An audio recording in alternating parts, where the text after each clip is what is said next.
Well, good afternoon, friends, and welcome to another edition of Southwestern University Pirate Football here on SHN Sports. I'm Rob Hipp alongside Kelly Duvall as we are about to get started here today live from Georgetown, Texas. It's the Southwestern Pirates hosting a very tough East Texas Baptist University Tiger team.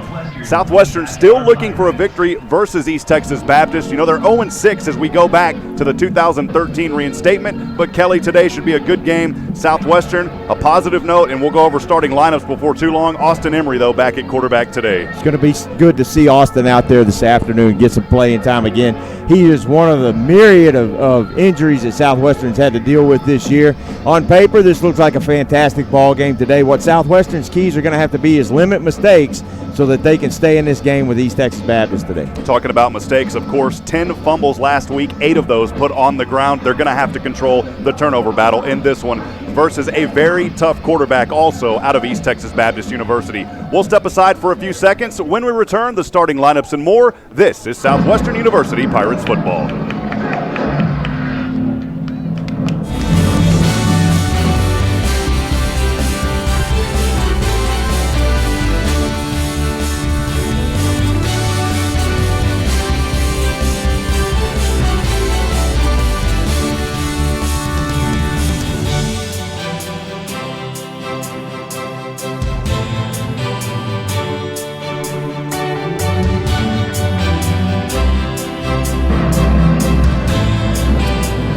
Well, again, friends, welcome back to Birkelbach Field here at Georgetown, Texas. I'm Rob Hipp alongside Kelly Duvall. The Southwestern Pirates today, 4-3. Actually, that is not correct at all, as they are, here in conference play, Southwestern has been struggling a little bit here, of course. Southwestern overall, they're 4-3 overall, that is correct, but they are 3-3 here in ASC play. And Kelly, unfortunately for the Pirates, and don't want to start off on a negative note because they've got some great games left here this season, just a couple remaining.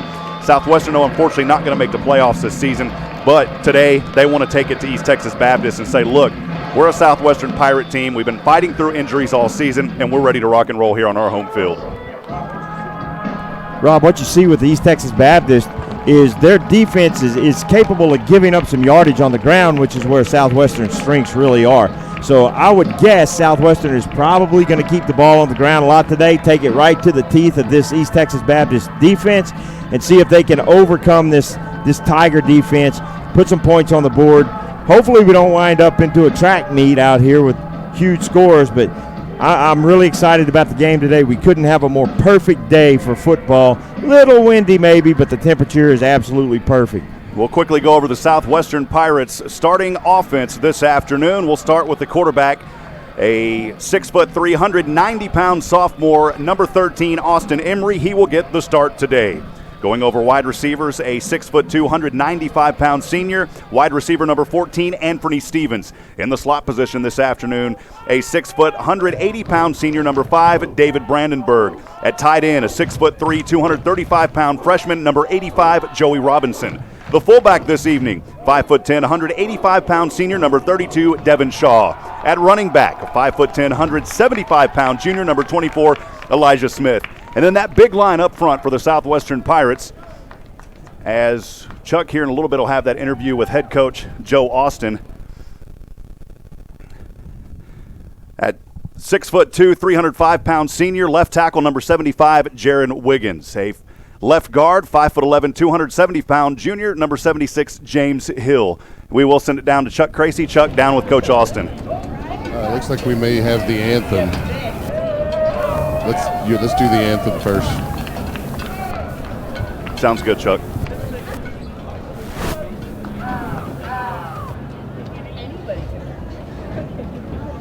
Ladies and gentlemen, at this time, we ask that you rise and remove your hats as we honor all of those who have served or are currently serving our country at home and abroad with the playing of our national anthem.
send it back down now. Chuck Crazy with head coach Joe Austin. Chuck, down to you. For football today, had a tough time hanging on to the football last week. Still were able to pull out a win. What can we expect from your offense today? Well, we're going to have Austin Emery back at quarterback and cleared for the first time since our first game. So hopefully he'll give us a boost in our arm, and if he can play well and get the offense going, that'll help our defense. And hopefully a lot of dominoes fall based on that. And you got some recruits here today. What can those guys expect from your team, offensively and defensively? Well, hopefully they're going to see us play with effort because we're not full speed health-wise. So hopefully they're just going to see that we're going to be unrelenting and just have great energy. Good luck today, Coach. Back to Appreciate it, Chuck. Thanks for being down on the sidelines here this afternoon. As again, we're set to get started here in just a few moments. As you can see on your video screen, the Southwestern captains now meeting at center field alongside the East Texas Baptist University captains as well. We'll finish up that Southwestern Pirates starting lineup as we look at the big front line for Southwestern. At left tackle, a 6'2", 305-pound senior, number 75, Jared Wiggins. At left guard, a 5'11", 270-pound junior, number 76, James Hill. At center, 5'8", 255-pound junior, number 61, Jacob Wiebelhaus. At right guard, a 5'3", a 6', 295-pound senior, number 53, TJ Vea. TJ would not have liked that if I would have said a 5'3", I guarantee it. And at right tackle, a 6', 265-pound sophomore, number 65, Charles De La Rosa. The Southwestern defense, they run the 4-3. In fact, if you listen to the coaches show, it's more of a 4-1 this year. If you ever heard of a 4-1, well, we haven't either, and Coach was joking about that on Thursday night. But there's been so many injuries with Southwestern here this season that they've had to make a lot of changes, not only on the offense but on the defense as well. The front four, a 6'2", 220-pound senior defensive end, number 42, Garrett Womack. A defensive tackle, 6'3", 300-pound junior, number 45, Grant Mitchell. Defensive tackle, 6'2", 270-pound sophomore, number 77, Nick Hackett. And a defensive end, a 6'3", 225-pound senior, number 34, Nick Smith. Linebackers, a 5'11", 210-pound sophomore, number 36, Bernard Century. At left, at another linebacker, 6', 245-pound senior, number 50, Chris Crawford. And at nickel, a 5'8", 155-pound senior, Josiah Minifield. In the back, it's Peyton Vaughn, Caleb Richardson, Damian Dawson, and Jackson Reese. Those are your Southwestern Pirates starting lineup. And we are set for Saturday college football here this afternoon in beautiful Georgetown, Texas. Once again, friends, thanks for joining us today.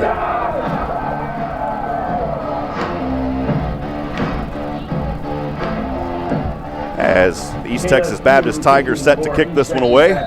They are in their gray jerseys, gray pants, numbers in black, outlined in yellow. They'll kick from left to right, and we are underway here Saturday afternoon. It's fielded around the 10-yard line on the right side by a Pirate across the 20, and now down to the 25-yard line or so, and that's where Southwestern will start their first possession this afternoon, Kelly.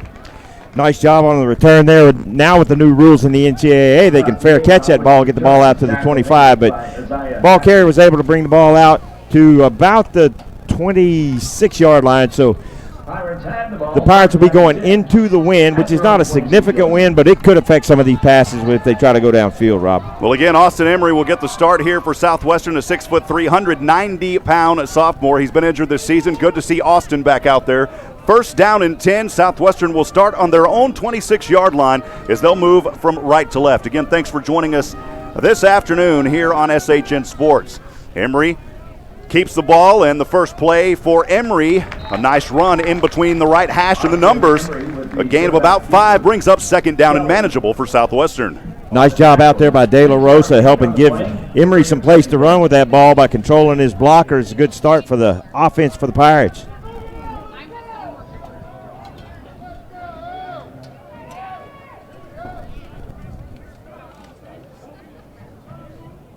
Brings up second down and 4 from their own 32. 14:22 to go. And this one over to the right side, and a healthy gain and a first down for the Pirates near the 50-yard line.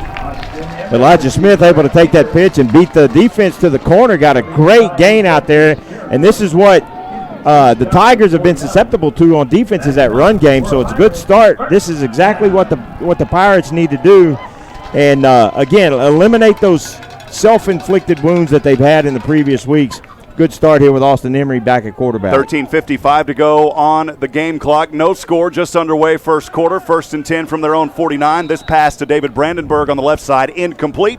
Brings up 2nd down for Southwestern. Looked like Brandenburg was expecting somebody to be over his shoulder and take that pass, but the first miscue on the offense for the Pirates right now, that could be a little bit of nerves with Emery getting his first start back at quarterback after some injuries, so he'll shake that off, knock the dust off, and get going.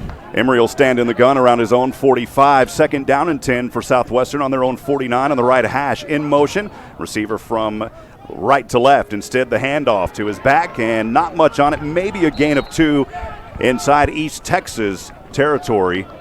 Good run there up the middle. Not a whole lot of yardage, but you got to give credit to that line of Southwestern who has been trying to dominate here this season. Again, though, and I'm not going to talk about it any more than after this, but Southwestern's been battling some injuries. A lot of young players, though, getting some valuable playing time. This is a team that's got a lot of character and just a wonderful organization and university to be a part of. There have been a lot of young players get some playing time, which will bode well for the future for the Pirates. Elijah Smith lines up as the back to the right. He stands near the right hash mark. 13:11 to go on the clock. No score. 3rd down and 8 for Southwestern on the East Texas 49. Emery with pressure coming, and Emery will go down on a sack, the first one of the afternoon. And that was a huge sack, chasing him down in the backfield for East Texas Baptist University and getting a smack on Austin Emery. I believe it was James Wright, the 5th. Yeah, and he was able to beat his blocker out there on the edge, and really that's the kind of play that just shuts down this drive. Now it's 4th and long for the Pirates, so obviously they're going to have to punt into this wind, and again the wind is blowing from left to right, but it's not a significant wind, but it could knock this punt down a little bit. The punter has been having a great year, Rob. Down on its way. This punt will go from around the 34-yard line. The punter's knocked back. There is no penalty flag. This will take a drop, and the flags do fly around the 20-yard line. We'll wait to see what the call is here. Boy, it looked like for Southwestern, I believe it was Victor Winfeld, their punter, and Victor went down, but no flag on that. But there was a flag back the other way around the 20-yard line. We'll see what the call is here. Somebody ran into the ball to the receiver, but I think it was one of his own players, and that flag may get picked up. Yeah, I think that is what it is, Yep. Kelly. No foul. He did catch interference. The player was blocked into the returner. 1st down. So you heard that there from the official, as they were originally thinking maybe catcher interference, and they say no, he was blocked into it. 12:21 to go here on the game clock. I'm used to having a lot of sponsors on those game clock. Almost said the sponsor. 12:21 to go in the first quarter. No score. First possession of the afternoon for East Texas Baptist. They'll start this drive from their own 19. Handoff up the middle. And my goodness, that's 9 yards on that opening run by East Texas Baptist. Their running back, Jeremiah Robertson.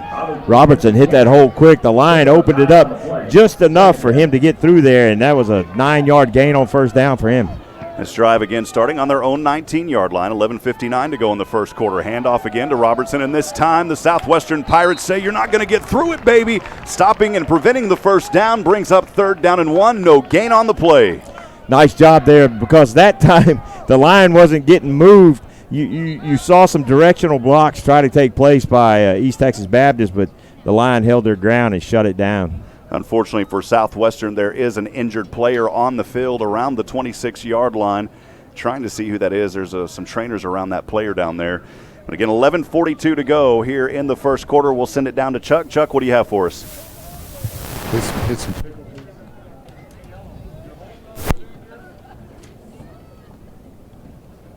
Unfortunately, not able to pick up Chuck down there on the sidelines. Try again, Chuck. We'll see if we got you now. We'll try it throughout the game, Chuck. Sorry about that. test. It's Josiah Minifield on the field. Okay, appreciate it, Chuck. Thank you. Well, again, thank you, folks, for being here with us on the stream. 11:42 to go here on the first quarter. No score. 3rd down and 1 coming up. Josiah Minifield, hopefully, will be able to get up here in just a few moments. He has been a stud player for this Southwestern offense for quite some time, or the Southwestern defense, rather, for quite some time. Had a chance to talk to him. He was actually on the coach's show just a few weeks ago. Just a very outspoken young man, and one thing that I always like to praise Southwestern University for, this is a school of academics. These kids, a lot of academic honors. That's the way they are. That's the way they play. And right there you see Josiah get up and that's a good sign for Southwestern. Huge. Again, they've been battling. You may not talk about it again, but I probably will. They've been battling that injury bug all year, and it's good to see him trot off the field.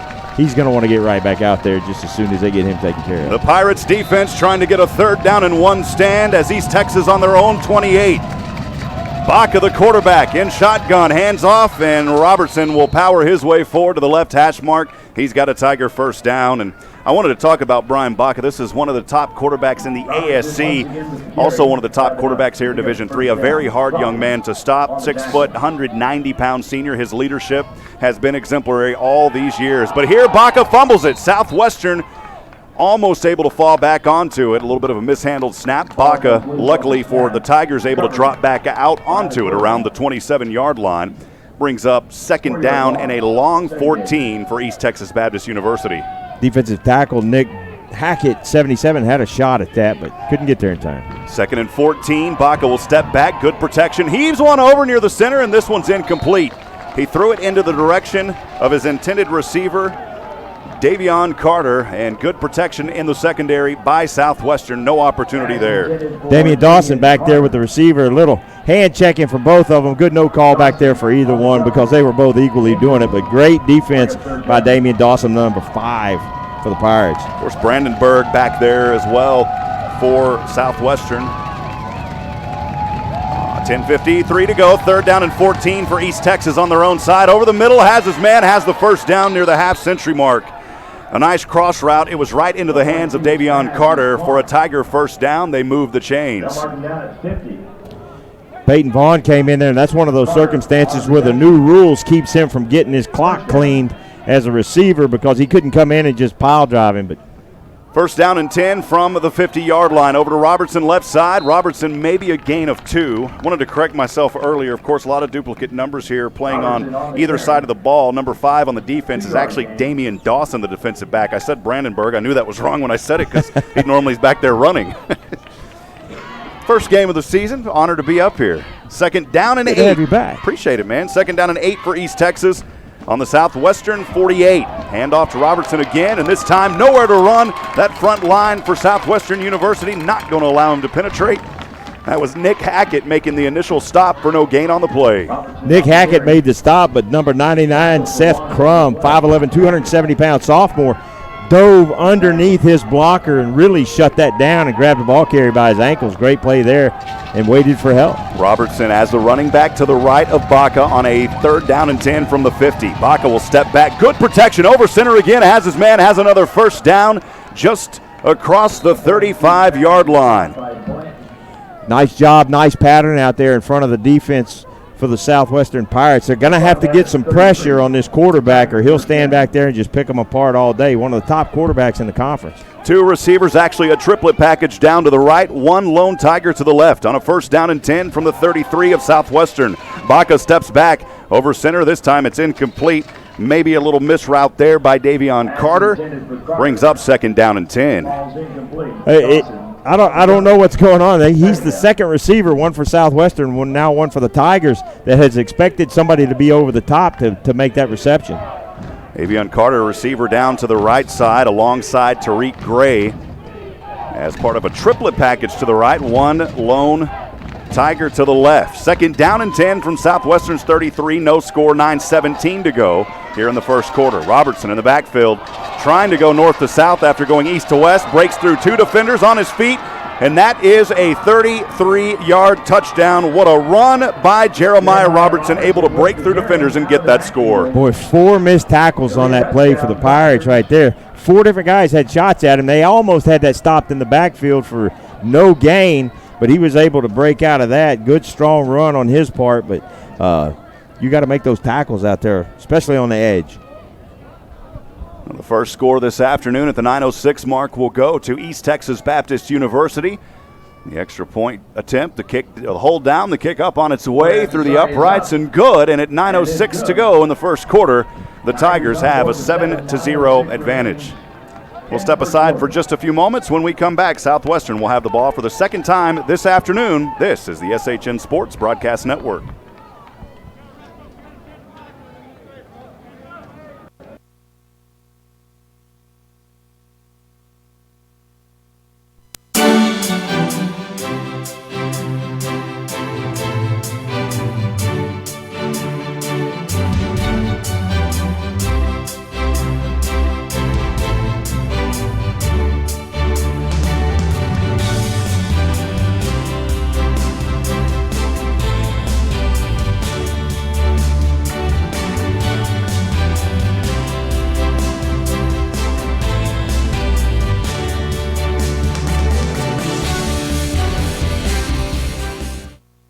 9:06 to go here in the first quarter. East Texas struck first, and they will kick off here from right to left, or left to right. Kick on its way. This one drops around the 10-yard line on the right side. In the backfield, Southwestern brings it up, trying to get to the 25-yard line. That was Austin Castilleja. And Austin Castilleja maybe near the 25. We'll see where the official spot is. Kelly, Southwestern got to find some rhythm here. This East Texas Baptist team can strike early, as we just saw on their opening possession, and they can strike often. Southwestern's got to stop them. First 5 plays, they ran random plays, and that last one seemed to have a good rhythm going. And then they try to keep the defense on their heels and keep them honest with that pass game. So we'll see, again, if that running game starts to set up some rhythm that they can take advantage of. Southwestern will start their second drive from their own 24-yard line, moving from right to left. 8:59 to go, trailing 0-7 here in the first quarter. Emory shotgun will keep it. Emory across the 25 to the 30 to the left side, and a healthy run across the 30-yard line by Austin Emory, a gain of 8 on first down. Austin's injuries that he had don't seem to be affecting him on this run game. He's really patient, lets those blockers move guys out of the way. Nice run there by Austin. Bring up second down and a short 2 for Southwestern. Now on the left hash mark. Emory in the gun, running back directly behind him in the pistol. 2 receivers to the right, 1 to the left. A little bit of an option, but Emory will keep it. Emory darting his way through defenders to the left side, and Austin Emory's got a Pirate first down near the 40.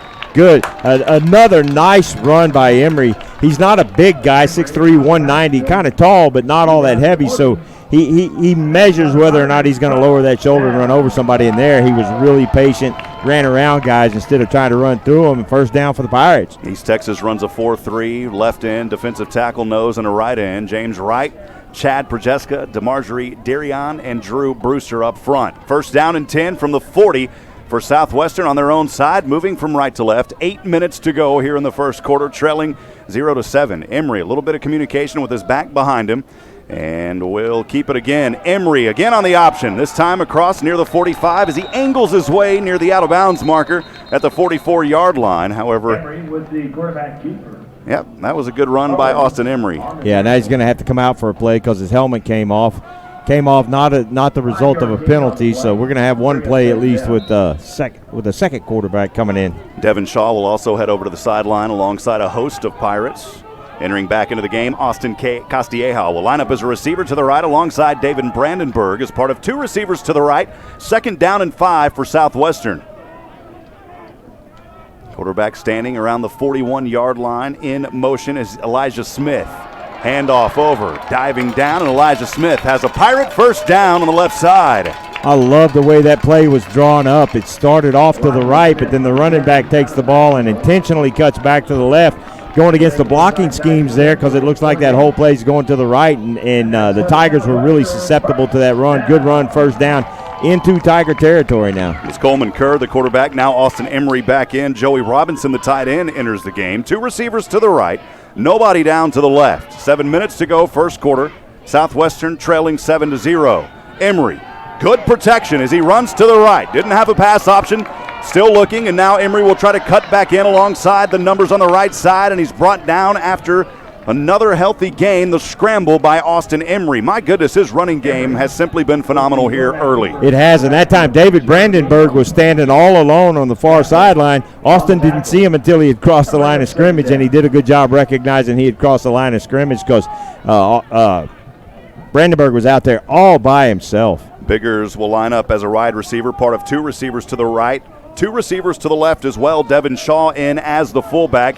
He'll line up to the right side of Austin Emory. 6:16 to go. Second down and 4. Southwestern from ETBU's 42. Emory again this time will run into, what do you call it, a stacked box. A pride of Tigers? Is it a pride of Tigers? I Is think that so, Lions? yeah. I'll say a pride of Tigers. Nowhere to go there for Austin Emory. They've moved the linebackers up now to stop that run. Now they have 7 to 8 guys in the box trying to stop the run, which can make them susceptible to those quick passes. Austin Castilleja to the right as a receiver. Actually, he'll line up now more in a slot position. Mason Biggers, a wide receiver to the right. Emory will keep it again on the option, and this time he is slammed to the ground. Nowhere to run for Austin Emory. as he was trying to avoid the big 6 foot, 215-pound sophomore Adrian Owens, and Owens slammed him to the ground, forces a punt here for the Pirates of Southwestern University. Victor Winfield's going to come in now for the Pirates and try to flip this field and pin the Tigers deep in their own end of the field. You see some things working in the running game there. That's something that the Pirates can build on for the remainder of the game. This is the Southwestern Pirates that averages just over 24 points a game this season, over 346 yards of total offense, as Winfield will punt this one away. Takes a bounce back in favor of East Texas Baptist. Nonetheless, a good punt near the 14-yard line. And for the second time this afternoon, the East Texas Baptist University Tigers will have the ball. Their previous possession started on their own 19. They go all the way down the field, capped off by that 33-yard touchdown run by Jeremiah Robertson. Southwestern defense got to step up here. It's always interesting to see what kind of adjustments that the coaches make in game. Of course, they'll make some at halftime, but in game, it's really interesting to see. We may start seeing some of the defensive linemen running some stunts, running some misdirection in their blocking schemes as well. Baca stands in the gun, will hand off to Robertson, the big man, is running back, tries to go through the right side, and Southwestern says you're not going to get through again on this one. No gain on the play, second down and 10. This drive starting from their own 14-yard line from left to right.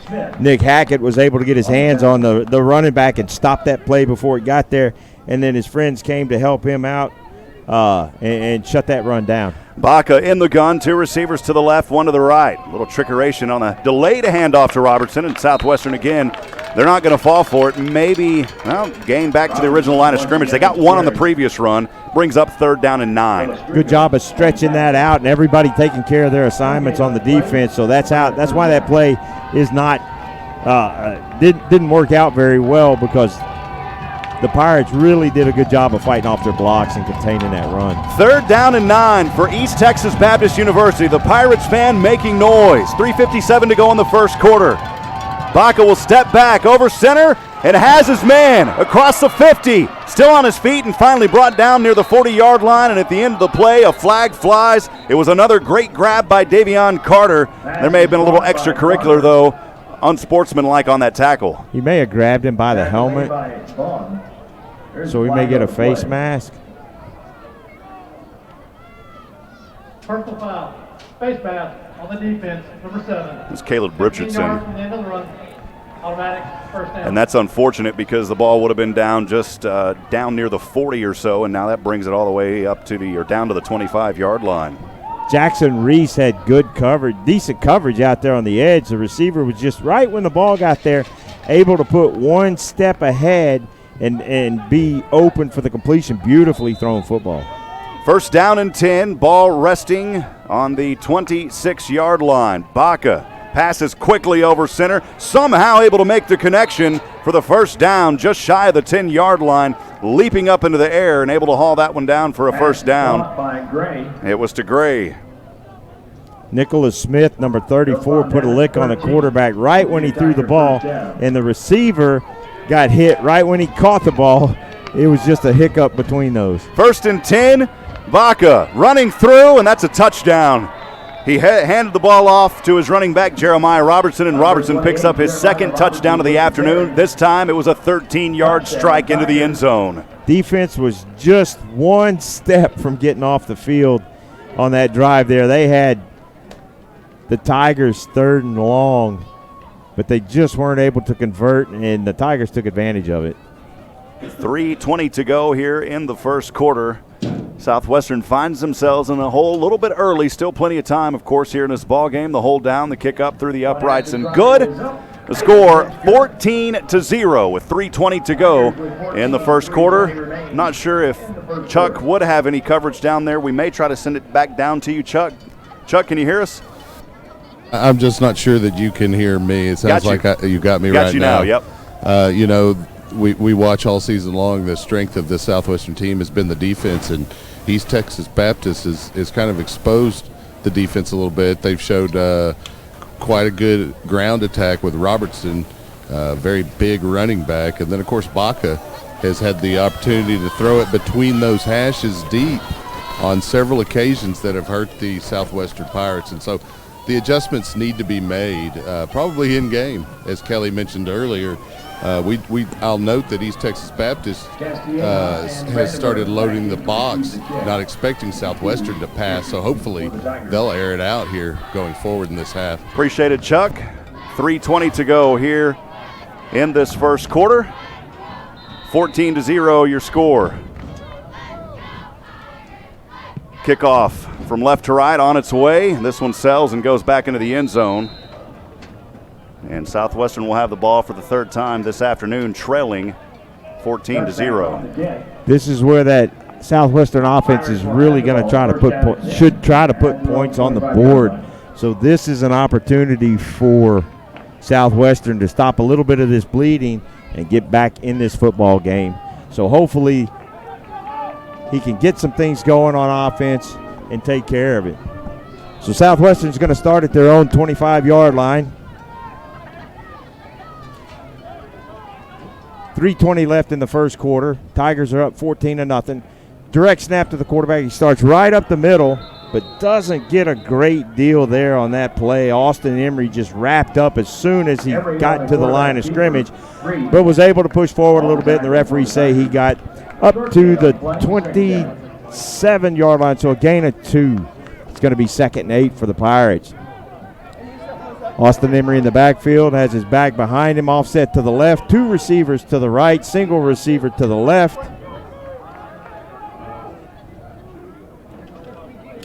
Emery takes a snap, fakes the handoff, and he's looking for a receiver downfield and gets wrapped up in the backfield by number 44 for the Tigers.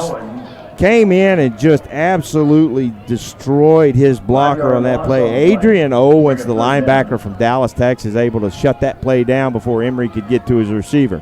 Receiver was open for a hair, but just for a minute, unable to complete the pass. So now it's 3rd and long for the Pirates. 2:17, 2:16 left. The ball is back at the 22-yard line. Emery takes a snap from shotgun, throws out to his right, just off the fingertips of the receiver, number 5, David Brandenburg, unable to make the completion. So the Pirates go 3 and out on this particular play, or on this particular drive, and they're unable to get anything going right now on offense. So they will punt. Back deep for the Tigers is number 1, Grant LaPointe-Teet. 5'9", 175-pound senior for East Texas Baptist.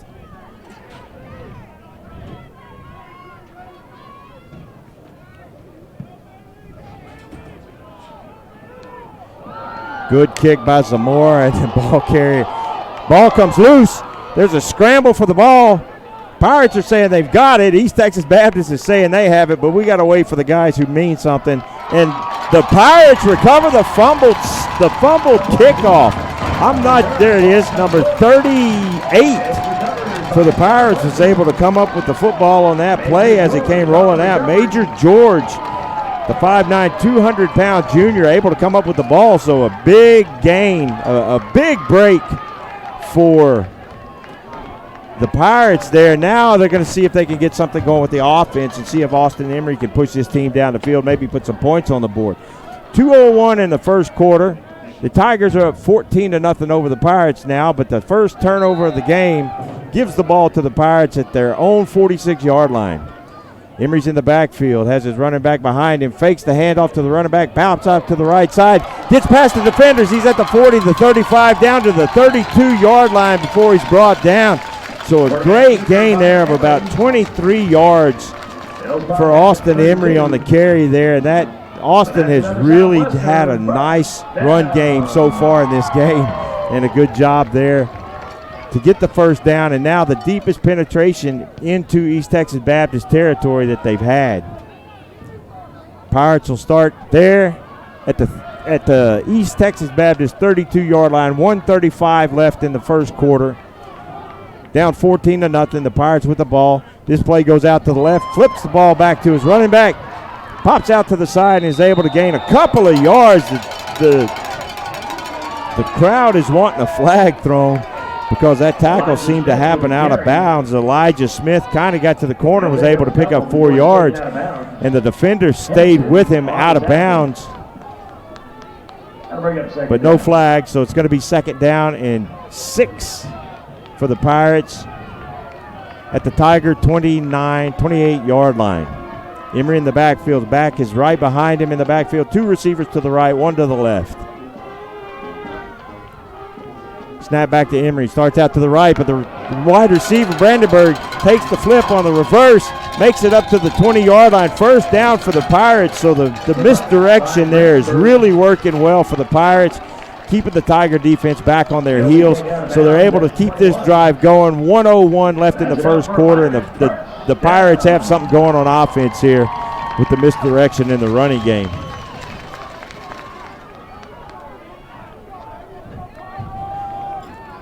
So it's first down at the 21-yard line for the Pirates. Emery is in shotgun formation. Waits to see what the defense has. Takes the ball, starts out to his right. Fakes the pitch out to the right, cuts up the field. He's down to the 15-yard line. It'll be 2nd and 5 with 30 seconds left in this quarter. We'll see if they're going to do something with it or let this quarter run out. So great job there, and now we've got something going on the Pirate offense, moving the ball deep into Tiger territory. 18 seconds left. Tigers are up 14-0, so the Pirates are going to be content to let this clock run out and go to the second quarter with the win behind their back. So as the first quarter ends here in beautiful Georgetown, Texas, the Tigers lead the Pirates 14-0 after the first quarter of play, but the Pirates are deep in Tiger territory. They've got something going on offense. Folks, we're going to take a quick break here. We'll be right back for the second quarter of today's game. Stay with us, folks. Southwestern Athletics is through social media. On mobile device, open up Facebook, Twitter, and Instagram apps.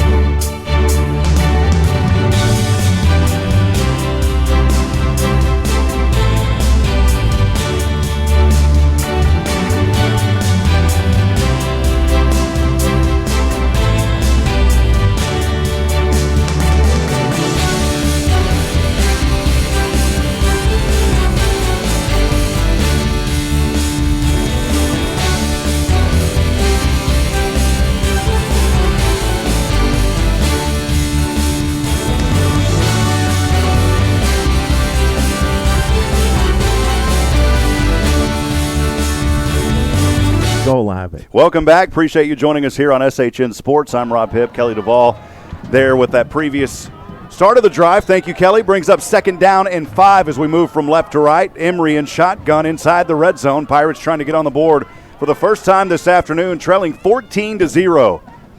Emery gets the snap.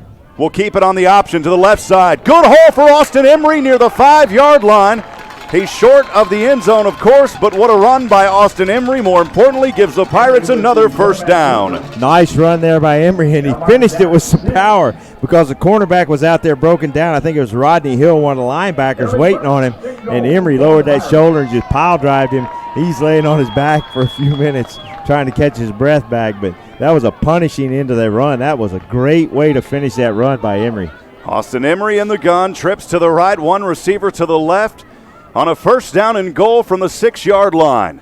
Emery gets the snap. Actually will hand off over to the right, trying on the sweep, and his back is stopped for a loss back to the 11-yard line. There's Elijah Smith on the carry. You can see that defense knows they're susceptible to the run. Zach Pike, the safety, came up, and he was out in coverage because they had those trips out to the right. He was out in coverage, but he was eyeballing that exchange between the running back and the quarterback the whole way, and they were able to shut that run down. Thing to note, Coleman Kerr was actually the quarterback on that last play. Now Austin Emery back in there. So Emery in the gun. Has his back lined up behind him. It's Devin Shaw.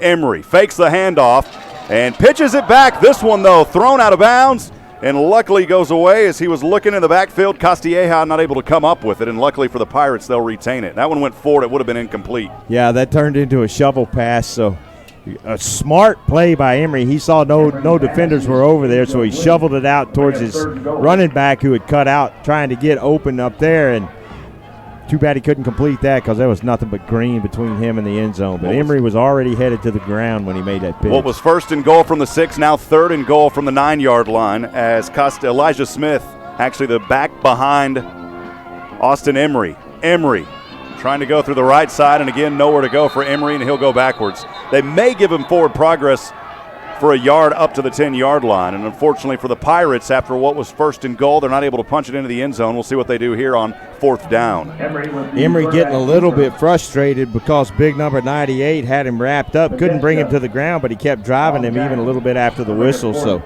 Chad Pajeska driving him back there. The Pirates will attempt a field goal here for the first time this afternoon, trailing 14-0. Will Herbst, the kicker from the right hash mark. This one from about 24. The ball is down, kick up on its way, and it is good for Will Herbst, and the Pirates get on the board, trailing 14-3 with 13:12 to go here in the first quarter. We'll see if we've got Chuck down there. Chuck, not sure if we can get you from that angle. Yeah, unfortunately, not able to. And did want to mention, there was one of the issues here is just some of the wiring, and unfortunately, go ahead. Yeah, Chuck, I don't think we're going to be able to grab you from there. Apologize for that. Shift. The momentum there shift. There we go. Matt, we lost you again. The momentum. Chuck, how about you text me what you want to say, man? What I was saying is the windows here, and hopefully by next season that'll be rectified, but the issues is some wiring, and we need to get some antennas outside, but these windows here at this facility block that signal so much, and that's why we're having some video issues earlier as well. I think Chuck was going to say exactly what was on my mind. They get the turnover, and they drive down and put some points on the board, which shifts the momentum to the Pirates side, which is exactly what they needed to do and stop some of that little bleeding out there. Of course you want a touchdown, but you take those 3 points off a turnover every day. And I'm getting the thumbs up from Chuck, so I guess I'll say what he was wanting to say. Reading his mind. Kickoff on the way, 13:12 to go here in the second quarter. This one way back into the end zone. And East Texas will bring it up across the right hash mark near the 10-yard line, still on his feet, and finally brought down maybe around the 11. Good job by the special teams unit of Southwestern. Nice job, and you see that momentum that Chuck was going to talk about carry over to the special teams because they fought off their blocks, and whenever the ball carrier got to the 10-yard line, there was nothing but yellow and black jerseys around him with no place to go. Again, one of those decisions where if they'll fail catch it, they get the ball automatically at the 25, but a mistake by the kick return team, and now they're stuck deep in their own territory at the 11-yard line. Now, defense needs to carry over this momentum and shut down this drive again, maybe try to get a turnover, put some more points on the board in this half. 16 plays in that first half for East Texas Baptist, 152 yards compared to 19 for 86 for Southwestern. East Texas first and 10 from their own 11. Hand off over to the left side, trying to dart through defenders, and the Pirates stop him. Nowhere to go on that play for East Texas Baptist University. Damian Dawson fought off the block from the receiver and just broke down and just wrapped the running back up on a misdirection play, which can sometimes throw the defense off if people aren't taking care of their assignments, but the Pirates stayed home. Damian Dawson, great job of shutting that down for a 1-yard loss. Second down and 11 from the 10-yard line for East Texas on the left hash mark. 12:30 to go here in the second quarter. Hand off to Robertson on the right side, trying to dart through the gridiron lines there on the right hash mark, and a healthy gain on second down as he picks up maybe around 6 or so. It'll be third down and long here for East Texas Baptist. So the running back, number 28, was Jeremiah Robertson, was able to cut that gain about 7 yards. 3rd and 4 now. Pirates really need a stop here. Third down and 4. East Texas on their own 17. 11:58 to go here in the second quarter, leading 14-3. Baca drops the snap, rolling around, and Baca goes down. He is frustrated as he slams the ball to the ground. And Baca, boy, he was trying to pick it up, and it just kept rolling, and now a flag flies. He may be called for that one for spiking it. And that's just out of frustration, and I understand where he's coming from. Oh, yeah. And for Southwestern, that's a good thing because it brings up 4th down regardless, and they're going to get a little bit of extra yardage here. Big stop there. 5-yard penalty. 4th down. So they call him for a 5-yard penalty, and Southwestern will be on the receiving end of a punt. So for the Pirates, it's on their 3rd drive of the afternoon for East Texas Baptist. Their first 2 resulted in touchdowns, and now the punter is backed up almost all the way outside on his own end zone. So they called him for unsportsmanlike conduct. That's big. If Baca gets another unsportsmanlike conduct, he's out. Back deep to receive the punt. Punting for the Tigers, Alan Martinez. Punt on the way. It's a short one, and Southwestern should just get away from it, and they pick it up. They decide to pick it up, and over to the left side, and that's a tricky there, but I'll give him credit over to the left side, and that's excellent field position for Southwestern Pirates as they'll have it all the way down to around the 32-yard line, starting in East Texas Baptist territory. Chuck's let me know via hand signals that was actually a delay of game for spiking the football. So he still has two more then. Two more unsportsmanlike. Baca's a great young man, though. We've talked about him over the years here, and he has been a phenomenal quarterback for East Texas. But, hey, we've got a good one here at Southwestern. His name is Austin Emery, and he'll stand in the gun on a 1st down and 10 from the East Texas 32-yard line. On the left hash mark, 2 receivers to either side, nobody in the backfield. Throws over and diving down and making the grab around the 20-yard line. Into the hands of his back, who lined up just offset to his side, and a good job there on that play by Devin Shaw, the fullback. Devin Shaw was probably so nervous because he had to lob that ball up high, and it took forever for that ball to come down. 1st down and 10 for Southwestern as they are in the red zone for the second time this afternoon. The previous trip resulted in a 24-yard field goal. 1st and 10 from the 20, moving from left to right. Emery fakes the handoff. Over center, his receiver's tripped up, and that's a flag and pass interference. He was trying to go into the direction of David Brandenburg as Brandenburg cut on a cross route back to the left hash mark. And again, it's pass interference, and that'll put Southwestern in even better field position here with another 1st down. It's going to be an interesting call if they say it was during the pass or before. Here's oh, no. They wave it off. Well, Kelly, that's what I get for calling it ahead of time. He's saying the ball was tipped. That's why they waved off the flag, because if that ball is tipped, then it's free game. But Austin Costieja heads back over to the sideline. Elijah Smith in as the back. He'll line up behind Austin Emery. 2nd down and 10. Ball remains on the 20 in the red zone. No receivers to the left, 2 to the right. Emery fakes the handoff. Pitches back on the option. Has his man to the right side. It's Brandenburg, and Brandenburg darts his way forward, spins around, and it's a touchdown. David Brandenburg, 20 yards. David Brandenburg dancing with the stars. We saw patience and power on that, because whenever the quarterback flipped the ball to Brandenburg, he let some blocks happen, which opened up the hole, and then when he got to the goal line, he was determined to get into that end zone. Fantastic into that run by Brandenburg, and now this lead is cut, and that momentum has shifted squarely onto the shoulders of the Pirates. The extra point attempt, the all-critical extra point kick here by Will Herbst. The holder, Brandenburg, who scored the touchdown moments ago. The hold down, left toe to leather, kick up on its way, and it is good. And Southwestern digs into a deficit that was at one point 14-0, now 10 unanswered for the Pirates. They're trailing by 4, 10:38 to go on the clock here in the 2nd quarter. Great job of taking advantage of what they were given by East Texas Baptist, that punt, bad punt. I think we're going to try to go down to Chuck. Chuck? That was a fantastic athletic play by David Brandenburg to keep that ball in bounds. But I just wanted to mention the mood on the sideline prior to that fumble on the kick was low, energy low, and it has been a turnaround. And you see it on the field. Appreciate it, Chuck, down there on the sidelines this afternoon. And again, with 10:38 to go in the 2nd quarter, Southwestern trails 10-14. Boy, a big stand there on defense. Give them credit, because that forced that field position where Southwestern started on the East Texas 32, capped off by a 20-yard run by David Brandenburg. If you remember, Rob, on that 3rd down where the Tigers couldn't convert, Baca had to bobble that snap and never could get a hand on it. So that bobbled snap really made a difference, and then a poor punt started Southwestern in great field position. 2 set back to receive for East Texas Baptist as Herbst will kick off toe to leather. This one selling down and fielded at the 6-yard line on the right side.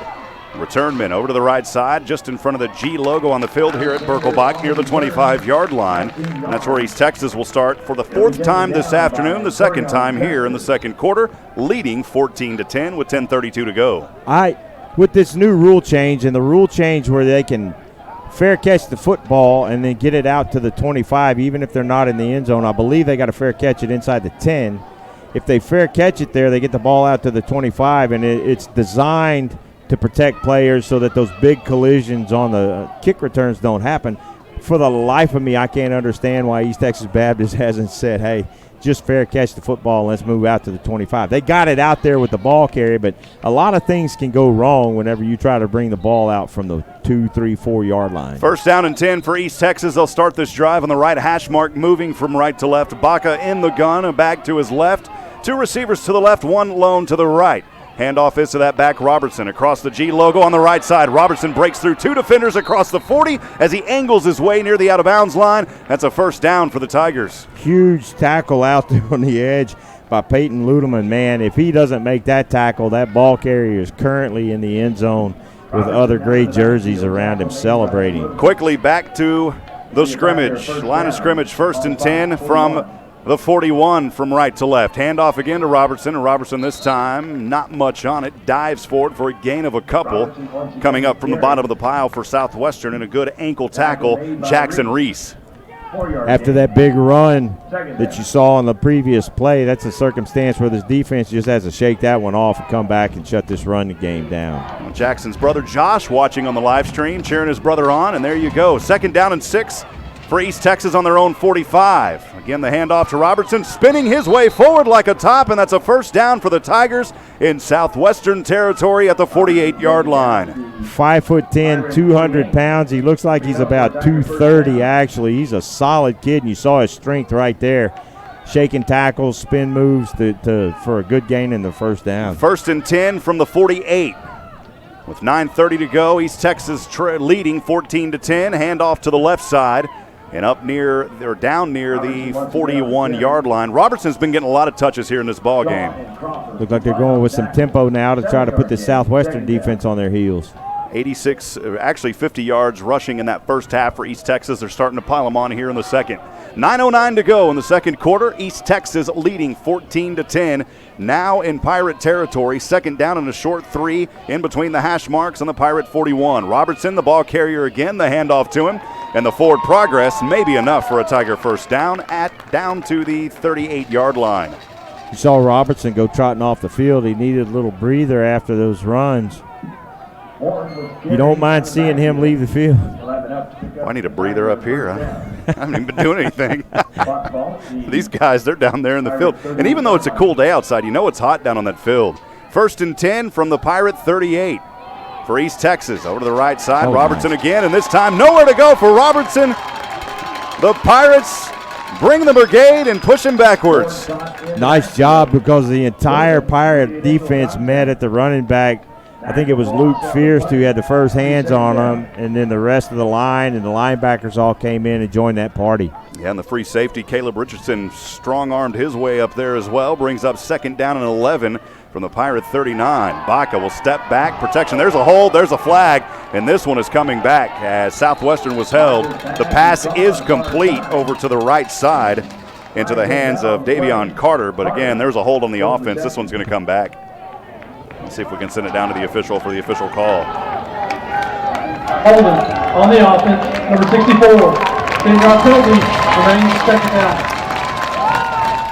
Exactly. That was about as clear of a holding penalty as you're going to get. I think a jersey almost came off of the Pirates down there on that one. Rob, on that previous play, I gave credit to the wrong guy. This is the duplication numbers on the roster issue. That was Edmundo Suarez. I gave a kicker punter credit for a fantastic defensive play, and that's just not okay. Well, we'll take it back. We'll give him a little credit. 8 minutes to go and ticking here in the 2nd quarter. East Texas with the lead on the road here in Georgetown, 14-10. 2nd and 21 after the penalty from their own 49. Baca over center, has his man. It's dropped, and he's upended at the last moment. That pass was dropped, though, on the play by Davion Carter, and the Pirates saying, bring it out of here, baby. You're not going to catch it anyways. Yeah, Davion Carter heard footsteps, and boy, he turned that head and looked at the defender coming in. Peyton Ludeman was coming in to just lay the wood to him, and you're going to get hit, catch the ball. It's easy for me to say up here in this press box. Clock stops, 7:50 to go here in the second quarter after the incomplete pass. 3rd down and 21. Huge defensive stand here for Southwestern as East Texas has it on the Pirate 39. In the flats over to the right side. Has his receiver and not much on it. Maybe a gain of 5, well short of the first down, and East Texas will have to punt this one away. Good job there of shutting down this drive because East Texas had some stuff going on offense, but the defense was able to stiffen and really make some plays, some really good plays out there and get this offense off the field. Southwestern set back to receive. I believe it is Max Patton, the return man around the 10-yard line. The punt here by East Texas. A drive that started out on their own 35 will stall due to the Southwestern Pirate powerful defense at the 7-10 mark. Punt up on its way. This is a short punt. Southwestern going to fair catch it around the 18. And the Pirates are wanting a little bit of a late hit there. They're not going to get any type of call on that. But for Southwestern, the momentum clearly in their cleats right now. 14-10, they trail. But the Pirates an opportunity to take the lead on this drive, Kelly. There's some chirping going on between these two teams. The referees really need to have some conversations with some of these guys and shut that down before we start seeing some unsportsmanlike conduct and some personal fouls for late hits and unnecessary stuff after these plays are done. Pirates 1st down and 10. They'll start this drive from their own 19-yard line, moving from left to right. Handoff in the backfield. It is into the hands of Elijah Smith, and Elijah Smith breaks through 2 tackles, still on his feet, finally pushed out of bounds near the 25-yard line. A healthy gain on 1st down by Elijah Smith. Smith showing some of his own strength out there, bouncing that out. Once he cleared that edge, the last 3 yards of that run were all his because he was out there by himself and just fought off defenders. What a great run. Elijah Norris will come into the game as a receiver to the left side. Elijah, the 5'9", 160-pound freshman from San Antonio. 2nd down and 3 after the 7-yard pickup from the 19-yard line. Emery will keep it. Emery breaks through 1 tackle, spinning around. He's brought down for a 1st down, but there is a flag back in the secondary. We'll see if this is on the defense. No, it's going to be on the offense, number 32. The running back, Devin Shaw, came out. Great cut block. The only problem is you can't cut block down there. Mike on the tackle. Personal foul. Crippen on the offense, number 32. 15-yard penalty for the final foul. Ready for 3rd down. 2nd down. Duvall Houdini saw it. No, Duvall Destramus. I don't know how to, we won't even go there, Kelly. Nostra Duvall. It is a penalty, unfortunately, against Southwestern. Brings up 2nd down now in a long 14. That ball pushed all the way back to the 15-yard line on the right hash mark. Emery will line up in the gun again, of course, as he does most plays. Very rarely see quarterbacks these days go under center. Elijah Smith to the left, 2 receivers to either side. Again on a 2nd and 14 from the 15. Emery passes over the middle. Flags fly. Pass interference as the receiver was hit by Southwestern and still having a hard time getting up for the Pirates, and that's unfortunate. We'll send it down to Chuck. Chuck, what do you have for us? I think that, Rob, I believe that'll be a targeting penalty. It was helmet to helmet. Hate to see that. Thank you, Chuck, for that. And still trying to get an eye on what exact player that was for Southwestern as all the training staff is huddled over him right now. And that was a pretty vicious hit down there. 5:58 to go here in the second quarter. Tigers leading 14-10, but Southwestern with the momentum before this one. And if it's 5, that's Brandenburg. Yeah, Brandenburg's one is down. You sure hate to see that. Brandenburg getting attention there, sitting up. We'll step aside and take a quick break. Stay with us, friends. This is Southwestern Pirates football on the SHN Sports Broadcast Network.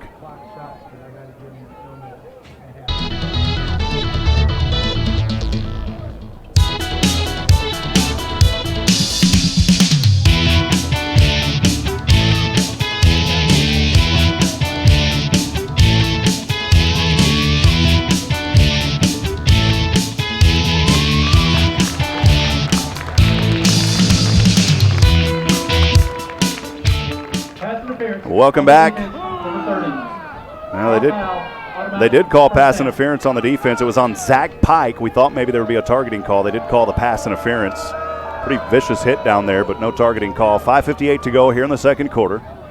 And luckily for Southwestern, Brandenburg able to walk back gingerly, but he is walking back, and he'll get an evaluation there on the bench. Yeah, he got hit around the ankles, and as he was going down, got hit in the head, and I guess the referees only saw the hit around the ankles for the pass interference. Emery in the gun, 2 receivers to either side, 1st and 10 from his own 28 in between the hash marks. As the Tigers have 4 up front, sweeping motion Castilleja. Instead, the handoff to the hands of Devin Shaw, and Devin Shaw able to pick it up to the 32, but a flag flies late on the left side by the line judge there. We'll see what this call is. Devin Shaw with Gary out of the backfield. There's a flag on the play. A lot of laundry out there, and you don't have to wash the laundry anymore because these are all nice turf fields, Kelly. Yeah. Back in the day, you'd have to buy new penalty flags every game. Still discussing this one, and we'll send it down now for the official call. Personal foul on the defense, number 34. 15 yards from the end of the run.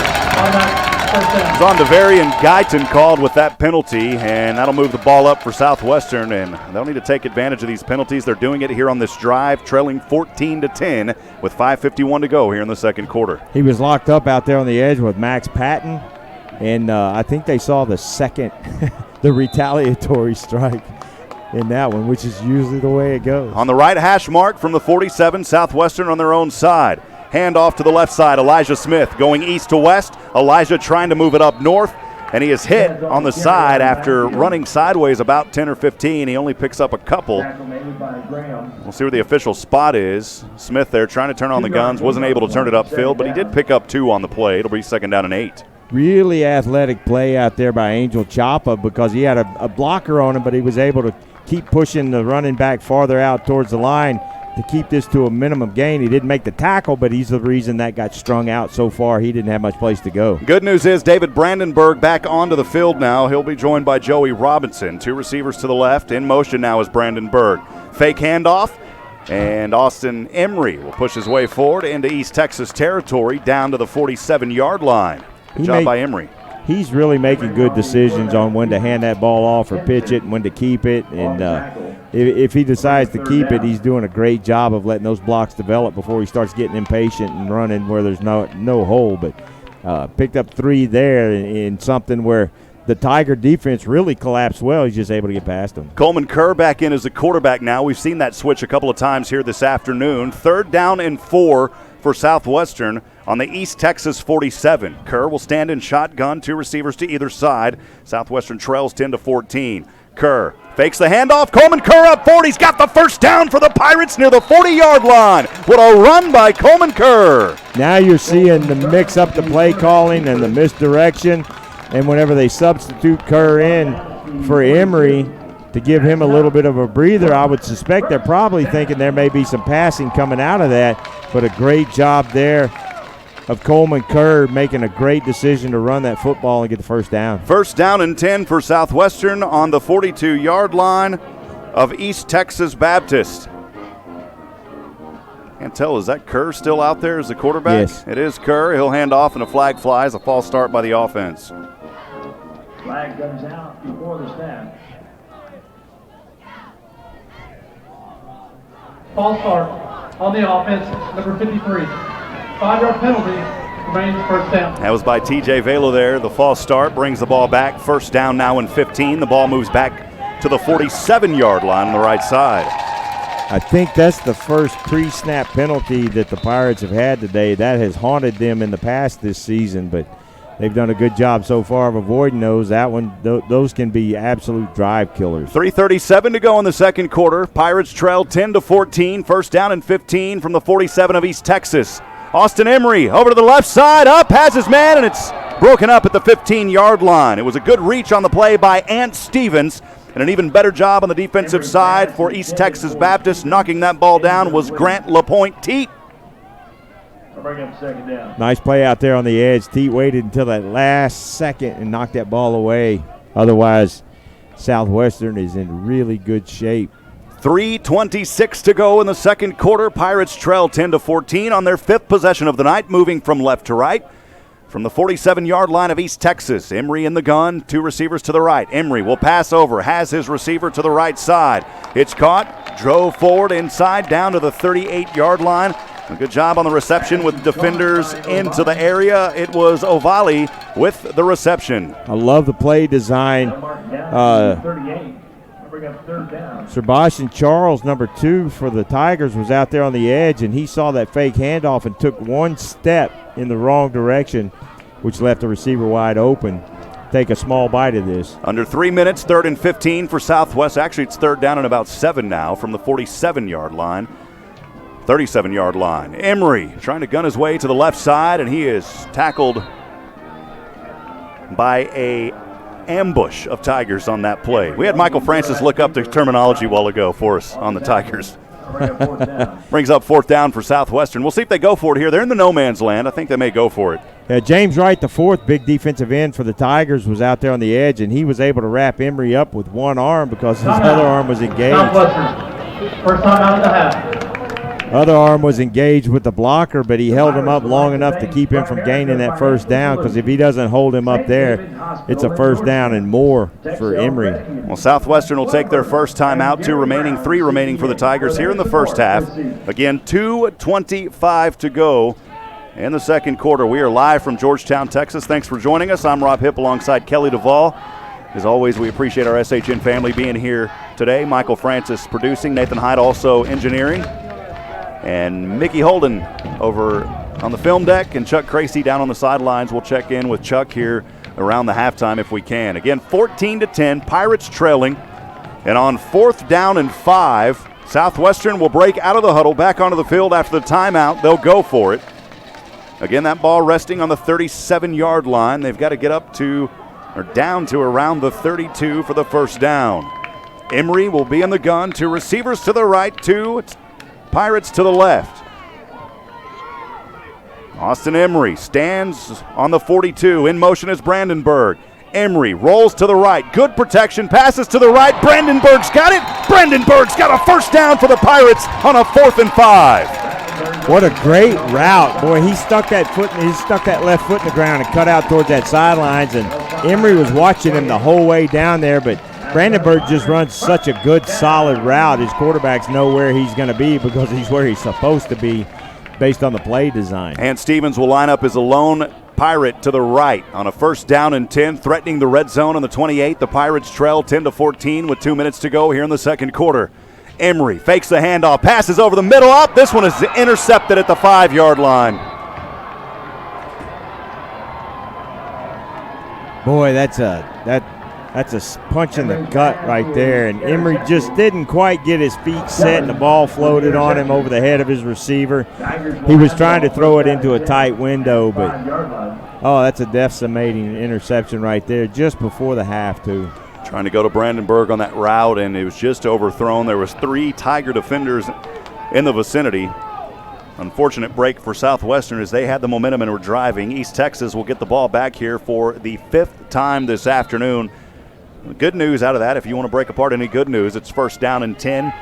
They are backed up all the way to their own 5-yard line. As Baca will stand in the gun, a back to his left. Standing on the A of the logo in the end zone, Baca breaks through 1 tackle, flips this pass, and somehow completes it near the 15-yard line as he flipped it up to his running back into the hands of Robertson. He just avoided being sacked in the end zone for a safety and just kind of flicked his wrist to get that ball out to an open receiver and gained 8 yards. 1:44 and ticking here in the first half. The Pirates trail 14-10. Tigers with the ball, 2nd down and 2, moving from right to left. Baca stands back, rolls to the right side, being chased by 2, eventually had to angle his way out of bounds in between the 20-yard line marker on that right side, and it's a 1st down for East Texas. More importantly for the Tigers, that stops the clock. The Pirates would give those up all for the remaining minute and 31 seconds. Not a big gainer. Clock does get stopped out there, but he got the 1st down, but they're still only at the 17-yard line. 1:31 to go here in the first half. Tigers with the lead and the ball, 14-10. 1st and 10 from their own 17. Passing the flats over to the left side. Nowhere to go, and drilled immediately at the 15-yard line. Great job on the defensive side by the Southwestern Pirates.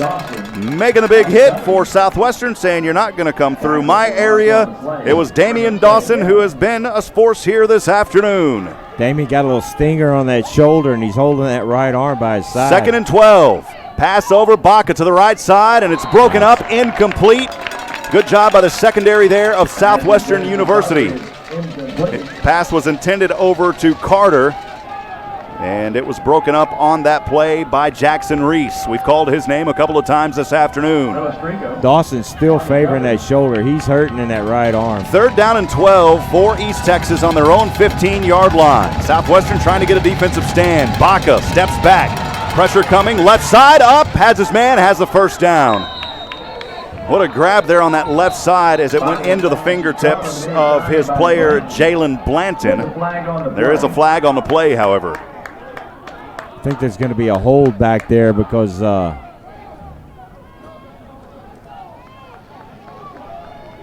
Nicholas Smith. On the offense, number 72, baseline. After distance to the goal. That's the younger brother of the Kalafatis brothers, Jonathan, the younger one. He plays left tackle. The right guard is Michael Kalafatis. He is the older brother, from my understanding. It was technically a hold, but it was a hold of the face mask, which is the 15 instead of 10. But Nicholas Smith.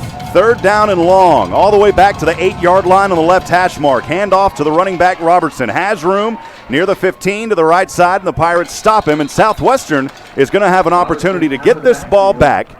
They've got 2 timeouts remaining, and we will see what they choose to do here, Kelly.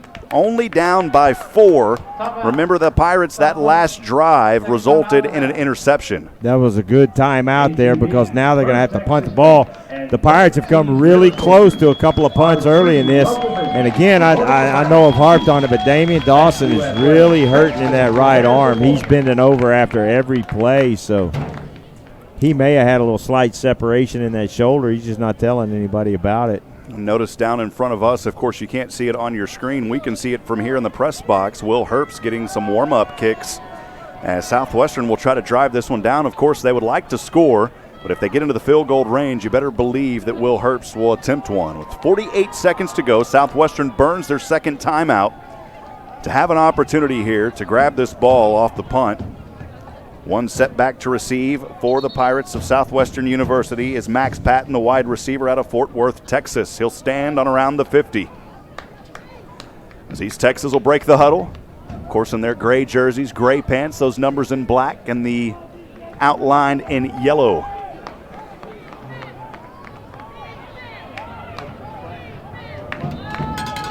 Number 33. Alan Martinez set back to punt this one away. He'll stand on his own 4. Punt is up, on its way. And Patton will field it at the 50. Patton with room to run across the 45 and down to around the 43-yard line. Excellent field position for Southwestern. 39 seconds to go in the first half. They've got 1 timeout remaining. They're trailing 14-10. That was a great decision to pick up that football because if he lets it go by him, it's going to roll 20 more yards down the field. So he actually saved probably 30 to 35 yards by fielding that ball after it bounced. Southwestern will have the ball for the 6th time this afternoon. They'll start on the East Texas 44. They've been in East Texas territory this afternoon. The last time they were was on their 4th possession earlier in this quarter. That resulted in a 20-yard touchdown run by David Brandenburg. 1st down and 10, Emory in the gun. From the 44 of East Texas, good protection, starting to break down. Emory to the right side, he'll tuck and run. Trying to get out of bounds across the 40. Emory gets a block and he goes out of bounds down around the 38-yard line. A player slow to get up, though, in that secondary is Justice Henson, the linebacker for East Texas. He finally does get up. Good job by Emory there getting out of bounds, Kelly. Yeah, nice job out there on the edge, too, with a block. Just kind of a little chuck block, but it was a good one, and it rung the bell of the defensive back trying to come up and stop the quarterback. Brandenburg and Ant Stevens, 2 receivers to the left. 2nd down and 5 for the Pirates on the East Texas 39 with 32 seconds to go in the first half, trailing 14-10. Emory in the gun will fake the handoff. Good protection again. Emory pump fakes once, throws left side up. This one incomplete as he was trying to go into the direction of his intended receiver and nowhere there for Elijah Norris. May have a late hit on the quarterback or a hold. Yeah, there's a flag back around the 45. As the officials will confer and talk things over around the 42-yard line. And we'll send it down now for the official call. Personal foul, roughing the passer on the defense, number 94. 15-yard penalty, automatic first down. That was James Wright, the 5th. And boy, you know he'll be getting the 5th from the coach on that one, Kelly, after roughing the passer on Austin Emery. That's not what you want to do here with 26 seconds to go. If you're a Southwestern Pirate fan, of course, you're happy about that one because now your team threatening the red zone, trailing 14-10. You've still got one timeout. You've got 26 seconds on the clock here in the second quarter. Emery in the gun, triplets to the left. Austin Emery will step back. Good protection, right side. Throws it to Elijah Smith. Smith out of bounds. Only a gain of a few, though, by Elijah Smith. They may only give him one, actually, on that reception to the right side. Smart play to get out of bounds. He didn't have anything upfield because there were too many defenders, so instead of trying to turn it up and do a little more than he'd be able to, they've still got one timeout left, and he saved one right there by doing that. Two receivers to the left. One of them, David Brandenburg for Southwestern. The other, Elijah Morris. One lone Pirate to the right is Ant Stevens. Second down and 9. 21 seconds to go in the first half. The Pirates trail 14-10 from the 23 of East Texas. Emery looking, passing over to the right side. This one well incomplete. Threw it way out of bounds. His intended receiver was Ant Stevens on the right side in the end zone. When he watches the game film, Emery's going to realize just how close he came to getting drilled there. He got rid of that ball just in time. 15 seconds to go here in the first half. The Pirates trying to head into the locker room with some rhythm here. They will have to kick the ball off to start things in the third quarter. So they absolutely want to score. They'd love to score a touchdown here to go up with the lead. 3rd and 9 from the East Texas 23. Emery over left side, has his man in for the touchdown, baby. That's a Pirate touchdown. And I believe it was David Brandenburg. His second score of the afternoon. The Pirates take the lead with 10 seconds to go here in the first half of play. Emery has come so close on a couple of passes just like that, but he put it right on the money where Brandenburg needed it. And that's huge, huge. They have turned this game around, and that momentum that Chuck was talking about earlier has stayed, and the Pirates have kept it on this sideline. What a play moments ago. Will Herb set for the extra point. The Pirates with the lead, trying to make it by 3 with 10 seconds to go. The snap down, the kick on its way, and it is no good. Boy, you hope that big. One doesn't. Those are always huge. 16-14 in any case, as the Pirates have the lead with 10 seconds to go. That drive for Southwestern started on the East Texas Baptist 44-yard line, capped off by that 23-yard pass to David Brandenburg. Beautiful pass. Give Austin Emery credit. He's been injured most of this season. He comes in here today. We didn't even know he was going to start until moments before the game. That may have thrown off a little bit of game plan as well with East Texas Baptist. And it very well may have, but boy, he has really started off maybe a little bit slow, but he has really picked it up here now, and he's got good command of this offense for the Pirates. Hopefully that missed extra point doesn't come back and bite the Pirates. Southwestern will kick this one away from left to right. Still 10 seconds on the clock here in the second quarter, as the Pirates now leading 16-14. Herb set to kick this one away from left to right. 2 back to receive for East Texas around their own 5-yard line. The whistle blows. Herbst hands up, checks with his team, and left toe to leather, end over end. This one will sail around the 3-yard line, fielded on the right side.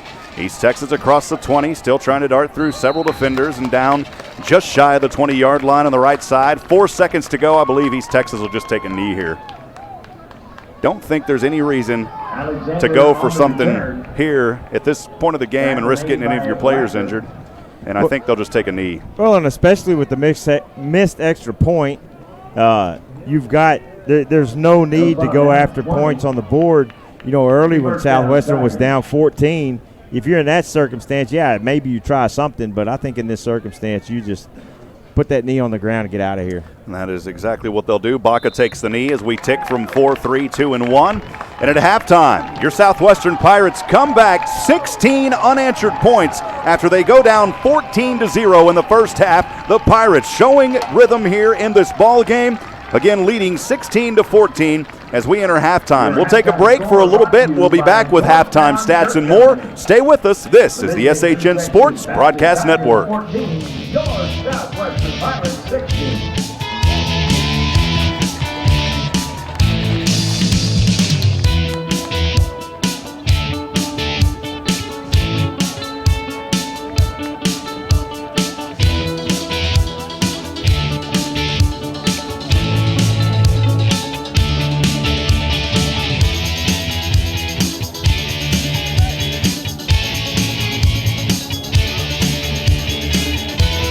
At this time, please welcome the Southwestern Mob Squad for tonight's halftime performance. Knock on wood.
Well, welcome back, friends. We're here at halftime live from Birkelbach in Georgetown, Texas. The Southwestern Pirates have the lead 16-14 after 16 unanswered points.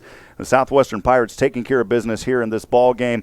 The first half, things didn't look so great, but the Pirates and Austin Emery started to find their rhythm, and they're really taking charge here now as they will have to kick off, though, to start the third quarter. Chuck, we'll try to get you down on the sidelines, and we'll try to have Coach Austin come in for an interview as he runs back. But, Chuck, your thoughts here on that first half? Yeah, unfortunately, we're still having trouble with that microphone here. Chuck down there doing the shuffle. So what we'll do when Coach comes back is Chuck will we'll just have him call us. We'll patch it through that way. The audio quality won't be as crystal clear, but we'll patch him through on the cell phone here in this one and try to make sure that we touch base with Chuck throughout the game. So, Chuck, appreciate you down there. Again, we'll get that interview with Coach here in about 17 minutes or so as they run back onto the field. We'll have it through a cell phone connection. But again, we'll step aside, take another break. We've got halftime stats. We'll break down team stats and then individual stats. 16 minutes to go here in the halftime. Stay with us, friends. This is the SHN Sports Broadcast Network.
Welcome back as we are still in halftime. 7 minutes to go here in the halftime as Southwestern leads 16-14.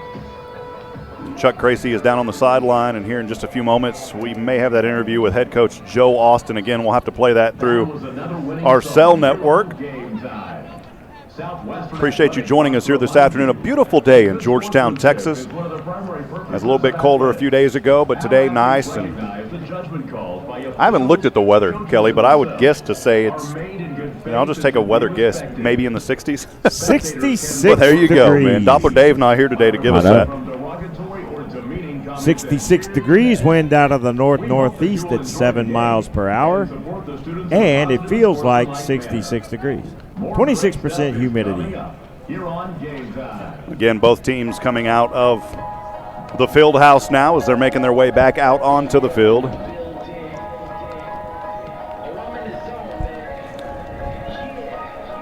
And so here in just a few moments, again, we'll have the call with Chuck Cracy, or the interview with Chuck Cracy in just a few moments. We'll try to bring you that over the cell phone network as Coach Austin is making his way down onto the field now. Sometimes, Kelly, you just got to go back to the basics, you know? You do. And I'm old, so I'm good with it. Again, appreciate everybody joining us. We are about to get back underway here in just a few moments as Chuck Cracy is down on the field now with head coach Joe Austin, and we'll send it down to Chuck now. Chuck, it's on you. Thank you, Rob. Coach, you're in a little bit of a dogfight here. You started out down a couple of scores. You're able to battle back. Give us your take on the first half and any adjustments you're going to make. Well, good resiliency. Yeah, we are making some adjustments. We lost Josiah Minifield, our senior defensive back, team captain. So we've had to adjust for that. We're making a few adjustments on offense, really just to be ready for what I think they're going to have to do to stop us. Austin Emery came out and ran for 100 yards in that half, and so they're going to have to make some adjustments. But I think we'll be ready. So I think we're in a good place mentally, and hopefully we can finish this thing off. Well, it looks like he's shaking off just a little bit of rust, but he's starting to get into a rhythm. He's shaking off a little bit of rust, but he's a good player, did a great job, and I think he's going to have a really good second. Good luck, Coach. Appreciate Chuck being down there on the sidelines as we had to bring you that interview a little bit old school here, but hey, we still want to get you the information as we can. Again, about 4:23 to go here in this halftime before we get things started.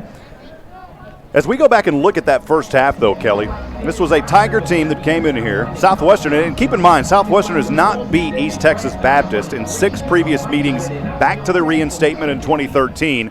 East Texas was up 14-0 in the first quarter. It looked like the Tigers were going to run away with this ball game. But then Austin Emery, who we received notification would be the starting quarterback after battling injuries all season, right before this game, got notification he was the starter. Took him a while to find his rhythm.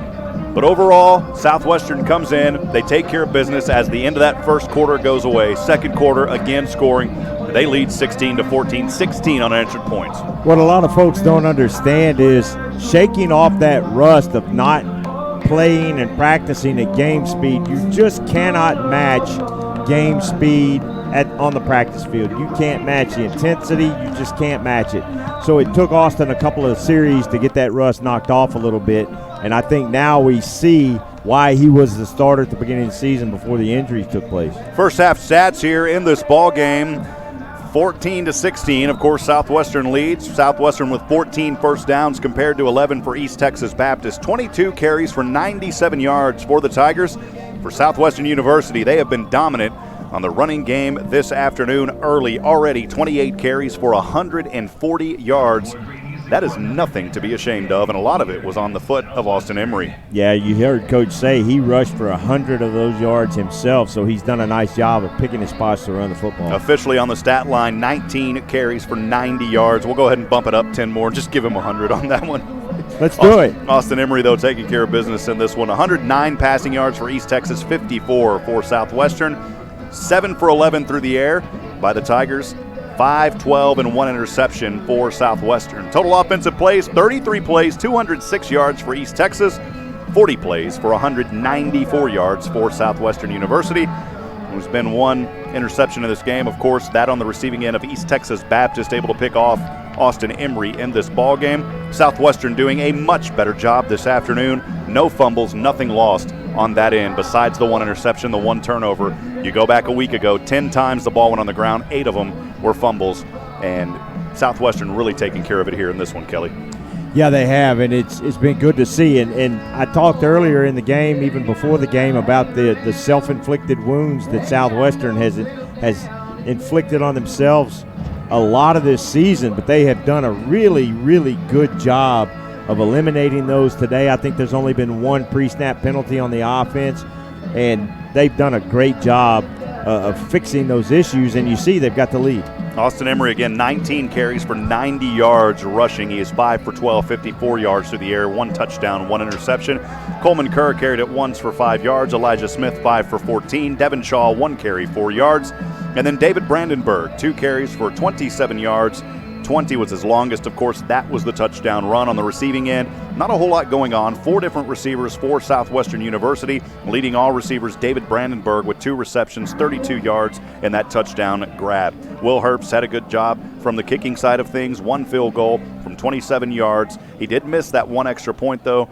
And so we will see if Southwestern can continue where they left off in that first half. For the Pirates, though, they will kick things off to start this second half of play, as we are about to get started here in the second half. Again, friends, thanks for joining us. I'm Rob Hipp alongside Kelly Duvall. This is SHN Sports. And hey, I wanted to remind you, for those of you out there watching today, please make sure to hit that subscribe button. You can stay up to date with the latest here on SHN Sports, including not only Southwestern football coverage, but our high school coverage as well, and other events that feature some other collegiate programs as well as the Fifth Quarter podcast from Texas State University. Also, from time to time, we'll even have stuff from the AT&T Center down in San Antonio in the NBA. So you want to make sure to subscribe. We'll keep you up to date. If you're a sports fan, we've got you covered here on SHN. Kelly, we're about to get started, my friend. We are, Rob. Real quick, Texas Lutheran is up on Belhaven at the half, 27-14. We'll see if we can get some other scores from around the American Southwest Conference football schedule today. So we start the third quarter of action. 6th possession of the afternoon for East Texas Baptist University. Will Herbst will kick it from left to right, and we are underway. Third quarter action here from Georgetown. A fair catch called. That'll move the ball up to the 25-yard line for East Texas Baptist University. Someone had a conversation with their kick receivers at halftime. Called and made by Alexander. Well, again, 15 minutes as we just get started. East Texas Baptist trailing 16-14 here this afternoon. And trying to get back ahead of the curve where they're at right now, but the Southwestern defense, they showed up strong in the second half, or in the second quarter rather, of the first half. Some critical stops, also special teams pushing the ball back. First down and 10 for East Texas Baptist. Again, they'll start from their own 25, and flags fly here. This may have been a false start. We'll see. No, it's a substitution penalty on Southwestern. Yep, there we go. I see him running over now. Illegal substitution on the defense. 5-yard penalty. First down. That is the call, Mr. Duvall. Those do not make coaches happy. And that'll bring up first down and 5 from the 30. As Baca in the gun. 1 receiver to his left, 2 to the right, 1 down to the left. Baca will hand off to his running back. This is a different running back. It's Justin Ward. And Ward breaks through across the 51 to beat on the right side. Brandenburg trying to bring him down. Well, not Brandenburg, beg your pardon. And he gets all the way down to the 25-yard line. Trying to bring him down was Damian Dawson. Boy, he just got around the edge and just turned on the speed. Justin Ward. Not sure where Robertson is, but East Texas Baptist not complaining as they're already in the Southwestern territory on the 28-yard line. Baca in the gun. Fakes the handoff to Ward. Left side. Right over the middle. Has his man at the 15-yard line. It was thrown right into the hands of Gray for the first down. Tariq Gray, the 5'10", 185-pound junior. In quick tempo here for East Texas Baptist University. Already in the red zone after 2 plays. First down and 10 from the Pirate 13 in between the hash marks. 2 receivers to the right. Handoff over to Ward. Ward guts it up the middle. Ward almost able to score and break through. He's 1 yard short. 12 yards on first down. Brings up first down and goal after 3 plays for the East Texas Baptist Tigers. Saw something a little different there. They pulled the guard and tackle from the right side and sent them, or the left side, and sent them out to the edge. First down and goal from the 1. Handoff. Ward. Why not? Touchdown. Well, that was all Ward pretty much on that possession. And East Texas Baptist, 4 quick plays, and they regain the lead 20-16. Yeah, they come out and in less than a minute put the ball into the end zone, and absolutely not what that Southwestern defense was looking to have happen. That was hugely efficient. Extra point attempt here by East Texas. The hold is down, and Q's kick is up and good by Caleb Q. And East Texas quickly regains the lead, 21-16, with 52 seconds off the clock. That is unbelievably fast, Kelly. Quite a change, and you saw Baca had that in his mind. They obviously discussed going tempo on that first series. And, boy, it really threw the Southwestern defense off, because in the first half you saw a lot of good pursuits. You saw them being able to string plays out to the sideline, but that tempo really threw that defense off then. 14:08 to go here in the third quarter. East Texas Baptist University, quick strike, 21-16, regains the lead. 2 back to receive for Southwestern, Castilleja and Brandenburg. On the left side, standing on around their own 5-yard line as East Texas breaks out of their huddle. And number 3, Austin Castilleja, back deep to receive the kick.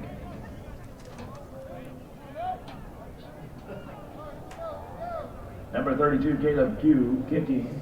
Caleb Q set to kick this one away for East Texas Baptist University on the right hash from the 35-yard line. Talked about it once. It is a beautiful day here in Georgetown, Texas. Right toe to leather, end over end, short kick to the right side. It is fielded by Brandenburg. Brandenburg trying to turn on the speed across the 25 and nowhere to run as he's finally stopped around the 27-yard line. And the Pirates, with 14 minutes straight up in the third quarter, trailing 21-16. They'll have to find their rhythm back here on this offensive possession, the 7th of the afternoon, first of the second half. So we'll see if the Pirate, I keep wanting to say Eagles. I'm sorry, folks. I do a lot of Georgetown Eagles games. We'll see if the Pirates can keep that momentum and that tempo going now, especially with the Tigers being able to drive down and in less than a minute put the ball in the end zone. Emery in the gun, 2 receivers to either side. Castilleja in motion. Instead, it is in the backfield. Couldn't tell if that was Emery. It went into the hands for Southwestern Pirates. It was a different back there that I haven't seen yet tonight. It was into the hands of J.J. Slack. So J.J. Slack came in as quarterback on that one. I beg your pardon. At first I thought it was Emery. So Slack, he's actually 3rd on the depth chart this afternoon. Usually it's 2 deep. We'll put 3 for Slack. Didn't know we would see him. Trying a little bit of a trick up here. Austin Emery back onto the field. 2nd down and 11 after the 1-yard loss from the 26-yard line, moving from left to right. Emery will keep it. Glances his way forward, maybe a gain back to the original line of scrimmage by Austin Emery, the quarterback keeper. I'll have to watch it a couple of plays, but I think they're spying Emery now with the linebacker.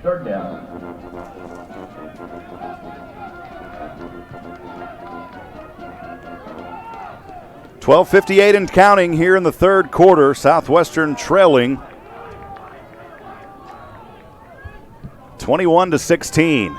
Emery in the gun on the left hash mark, moving from left to right. 2 receivers to the right, 1 to the left. He'll fake the handoff to Smith. Passes over the center, and Brandenburg not able to hold on to it. It was broken up.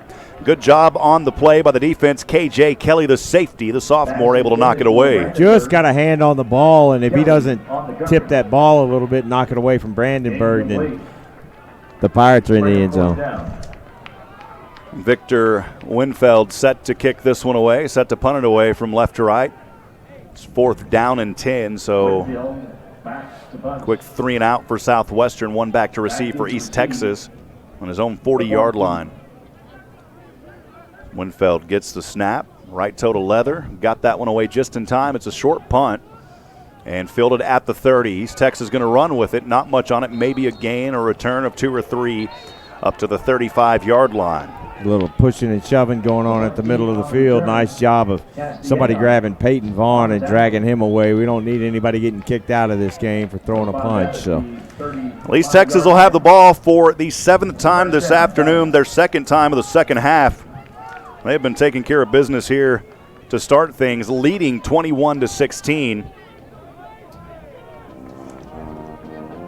as Brian Baca will lead his squad back out onto the field. 2 receivers to the left, 1 lone Tiger to the right. 1st and 10 from their own 35. Over to the right side, Justin Ward, the ball carrier, and he's stopped in the backfield. Loss on the play by Ward. It's the same play they ran on the first play of the first series of the second half, and the Pirates did a really good job that time of staying at home and stringing that run out. 12-12 and ticking here in the third quarter. Tigers lead 21-16. Baca in the gun, 2 receivers to the left, 1 lone Tiger to the right. Ward will line up as the back to the left side. Delayed handoff, pass now over the center, slammed and broken up, incomplete on the play across the middle at the 43. Nice job out there. Peyton Vaughn came in. Both he and the receiver went after the football and collided, but that's the only thing that kept Peyton Vaughn from coming up with the interception. He did a great job of watching the quarterback's eyes and not buying on the play action. Yeah, Josh Whitmore is not going to want any more of that kind of hit here this afternoon as he got leveled. 3rd and 13. Pirates defense trying to hold East Texas from the 32. Baca stepping back, good protection left side, all open at the 45, and a first down, breaks through 2 defenders, spins his way to the 44-yard line of Southwestern. It was in the hands of Blanton, who is starting to find some rhythm here for his team. Jalen Blanton out of Rosser, Texas. Went to West Texas A&M University. Well, and Southwestern's had some problems with the deep pass, so they're kind of playing off the receivers, especially on the edges. And that leaves that route wide open if you can get that cornerback to turn his hips away from you. 1st and 10 from the Pirate 44 on the left hash. Baca over center, deep pass down out of the fingertips, incomplete at the 5-yard line as he threw it to Whitmore again, this time just barely overthrew him. Thank goodness, because that was an inaccurate pass was the reason for that incompletion, because both the cornerback and the safety for the Pirates got absolutely burned out there on the edge. 11:19 to go here in the third quarter. Tigers with the lead and the ball, 21-16, facing a 2nd down and 10 from the Pirate 44 on the left hash mark. Baca in the gun, a back to his left, and will keep here and tries to dive forward. Baca, a gain of 2 on first down to the 42-yard line. Maybe a little bit of miscommunication. Justin Ward is back there and didn't hand off to him. Baca kept the ball. I'm eager to know what happened to Robertson, as he had a phenomenal first half, and we have not seen him yet here in the second half. Yeah, Major George, the linebacker, kept Baca from being able to really bounce that through into a hold that he had cleared to run. 3rd down and 7 for Southwestern. Pass over right side, this one up, it's caught. The forward progress may have given him the first down, and he's a yard right outside of it. First down for the Tigers. It was a big grab by Davion Carter on the right side. First down, East Texas Baptist. That line judge on the far side of the field couldn't see. He was still bobbling that football until he got tackled at the 36. Tempo here, 1st down and 10 from the 33-yard line of Southwestern. Handoff to Ward on the right side.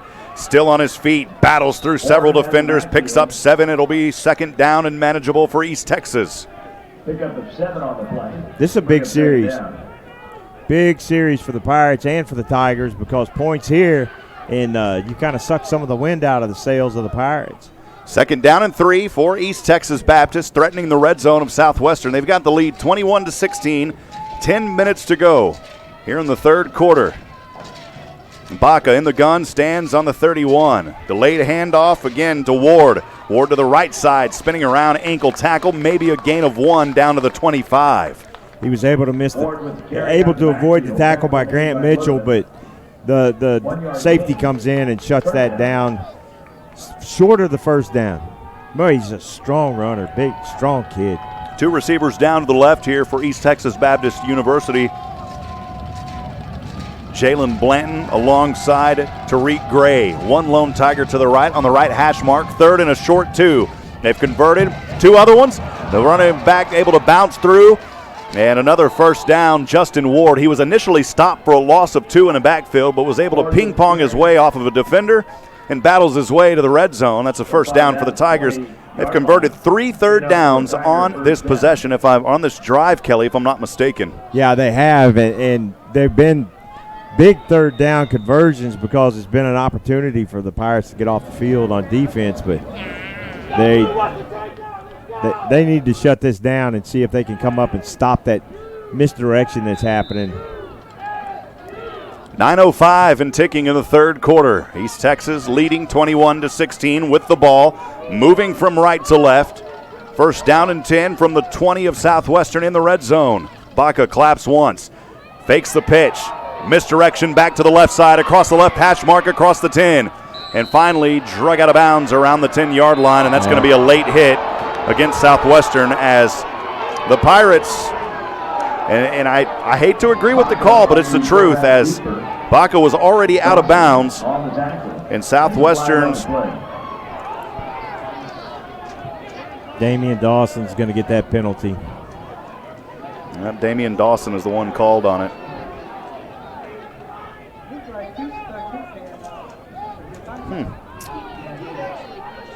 Sometimes papers start disappearing. No idea where. Yeah, I don't know. Oh, there it is. Right there, right. Long conversation about this, too. Chuck, was he still in bounds when Dawson actually hit him? They are having a long conversation. We'll send it down here in just a few moments.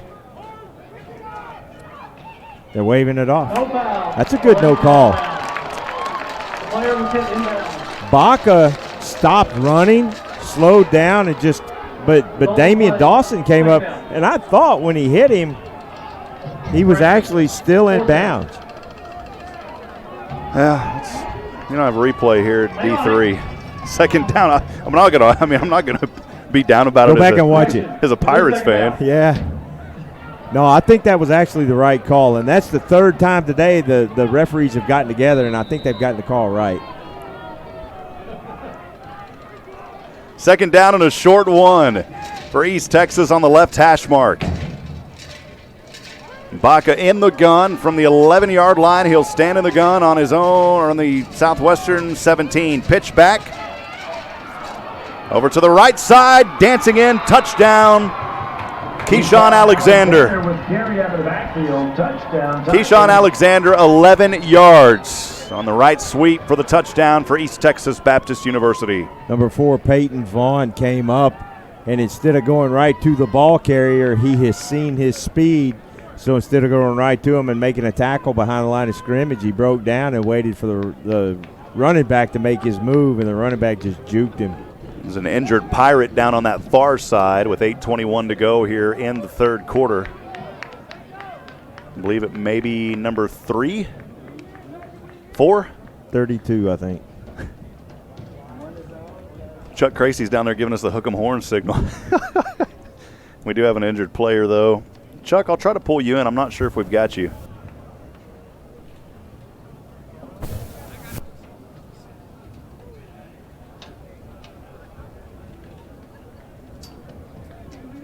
Unfortunately. Rob? Got you now, Chuck. Go It's ahead. Villastrigo, number 32. Villastrigo. Thank you for that, Chuck. Appreciate it. I hate to see that down there for Villastrigo, and luckily able to get up, and he'll walk off under his own pressure. Nobody even leaning on him. That's good for Villastrigo. Don't want to see that young man. Of course, don't want to see anyone injured, but especially here, it's late in the season. These guys want to play a few more games. Villastrigo able to come off there. 8:21 to go here in the third quarter. Tigers with a 27-16 lead. They are threatening again. First down and goal from the 3, or actually after the touchdown, of course, an extra point kick. Sorry, I got kind of thrown off there by that sequence of events, Kelly. Extra point kick here by East Texas Baptist. It is Caleb Q. And Q's kick is up and good. And the Tigers 28, the Pirates 16. We'll step aside and take a break. With 8:19 to go here in the third quarter, this is the SHN Sports Broadcast Network.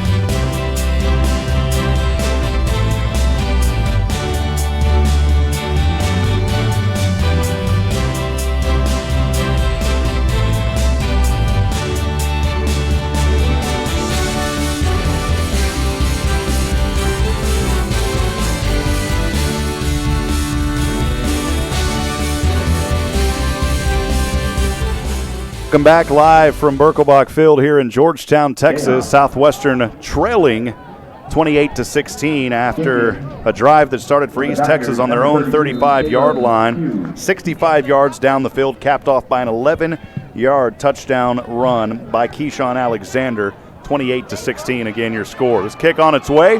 Southwestern, good return here on the left side across the 40, now the 50-yard line. An excellent return on this play by the Southwestern Pirates.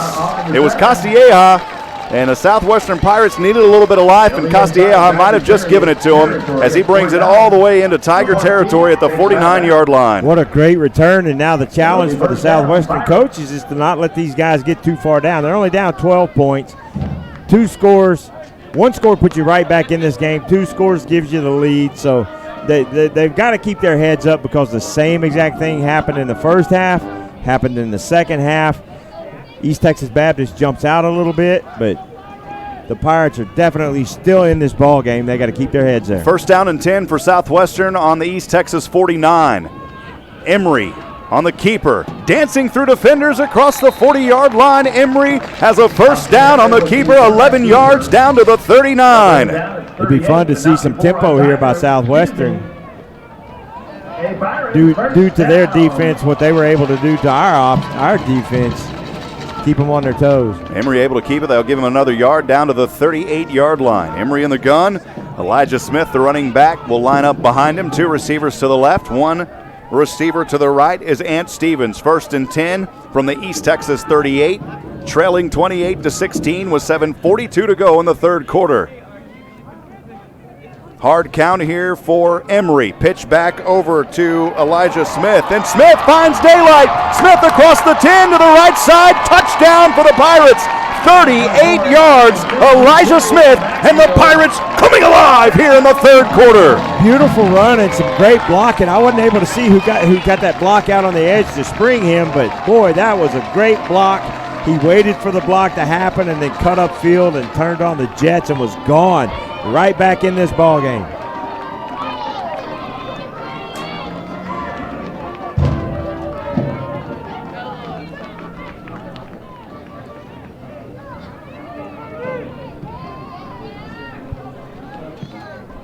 Extra point kick up, and it is good. And the Pirates finding a little bit of life here in the third, now trailing by 5, 28-23, with 7:29 to go on the game clock here in the third quarter.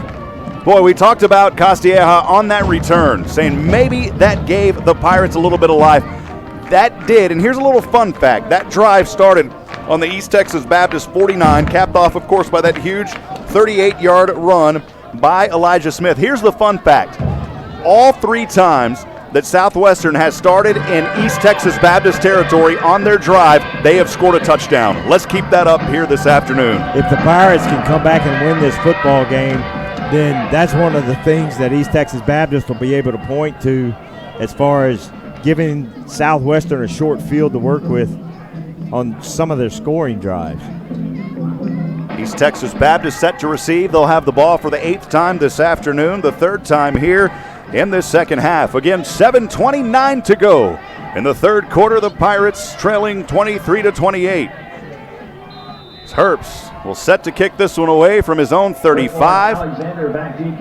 Alexander, another defender, back set to receive. A returnman set to receive around the 4-yard line. She's standing on the 5 now. Left toe to leather, end over end, the ball sails, and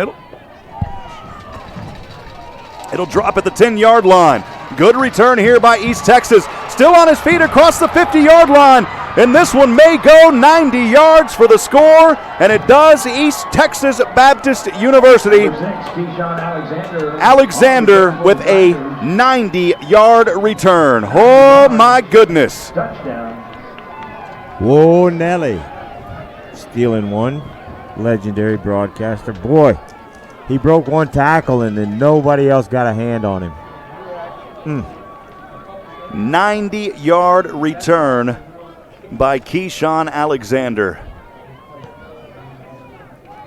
Well, and earlier in the first half, the Pirates were able to steal the momentum from the Tigers, but now as you think, hey, maybe we get the momentum back, now you get that little dagger right in the chest. Extra point kick is up on its way, and it is good. And it's good. And with 13 seconds from the previous score, 7:16 to go in the third quarter, East Texas Baptist University on a 90-yard kickoff return from Keyshawn Alexander. He broke through several defenders on the right side, and he found the end zone, and East Texas back up 35-23 here in the third quarter. Right after that touchdown was scored, I started looking at the Southwestern sideline. I saw number 53, TJ Vela, not letting these guys let their heads sink. The offensive lineman going, saying, all right, boys, let's get this back. Let's do this again, because there's still plenty of time in this football game. But that was nice to see from the players, not having to be the coaches who are the ones that are picking it up. You got a senior offensive lineman in TJ Vela being a leader that you need senior leadership in this circumstance.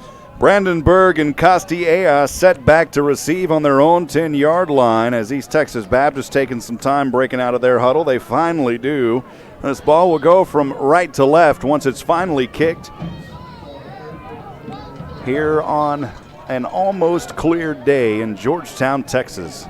It's unique this high up in the press box as we're around the 40-yard line from our vantage point on the home field side. Always enjoy looking across. There's a tank over there, and for those of you, of course, East Texas from Texas, you know what I say when I say a tank, water tank, and cows. Don't get any better than that. Fair caught at the 35. Love it. At 35-yard line. Of course, you got to go over the visitor stands to see the tank and the cows, but they're back there. You can see them from our vantage point. And then farther away from us, of course, Texas Toll 130. And if you go farther east from Houston, That 5-yard penalty. a 5-yard penalty on the kicking team, so they'll enforce that. If you go farther east in Texas from Houston to Dallas, the planned railway system there, it's big news in the Huntsville area, especially because folks there, I've been in that area a lot. That train, boy, another flow, they just threw the flag back. That train will deliver folks from Houston to Dallas in 1 hour. Goodness. That's a boring drive. I'd take that train. Southwestern from their own 40 will start it for the 9th time this afternoon. As Austin Emery will keep it, breaks through a defender and guts his way forward up to the 46-yard line. A 6-yard carry on first down brings up 2nd down and 4. Nice cut up the field, and it's funny because he ran right between two defenders, but both the defenders had their backs to him because of the blocks that they were on, and he was able to gain 6 yards. Nice cut. 2nd down and 4 for Southwestern from their own 46-yard line. Emery in the gun. Is back behind him. 2 receivers down to the right. And Emery will option back to Castilleja, and Castilleja in the slot will spin around and pick up maybe 2 on the play. Brings up 3rd down and manageable. May want to line those bigs up right in the middle and just try to push this defensive line off the football. Get that first down, 3rd and 2. Want to welcome all of you in on the YouTube live stream for joining us here this afternoon. The Minifield family, thank you, Terrelyn, for joining us, as well as Bill Perry. And those of you from East Texas Baptist University as well that may be joining us. Even though this is a Southwestern broadcast, we welcome you into the broadcast. We always appreciate the visiting teams. 3rd down and 2 for the Pirates. Emery powers his way forward on the keeper on the left hash mark, and the Pirates have a first down at the 49. You know, Rob, it's a great job by the coaches, not trying to get outside the game plan, not panicking because they were able to return the kick for a touchdown.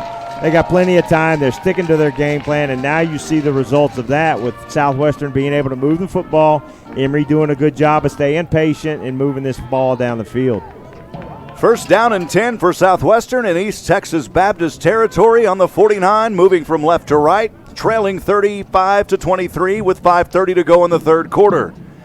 Emery in the gun will keep it. Now the option back over to the right side. It's Castilleja, and Castilleja dives forward for a gain of maybe 3 down to the 46-yard line.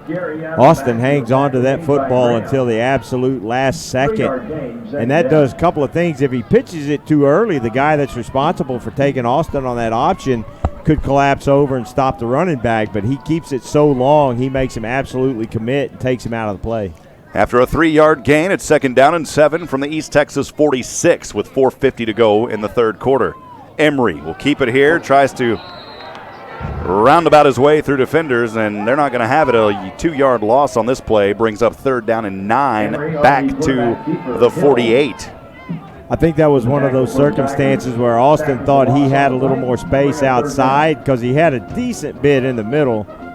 But I think he felt like if he popped it outside, he could have gained some more. But there was a Tiger defender just waiting around the corner whenever he made that turn. Actually lost a yard off of where he was prior. 35-23, Southwestern trails, 3rd down and 9 from the East Texas 48.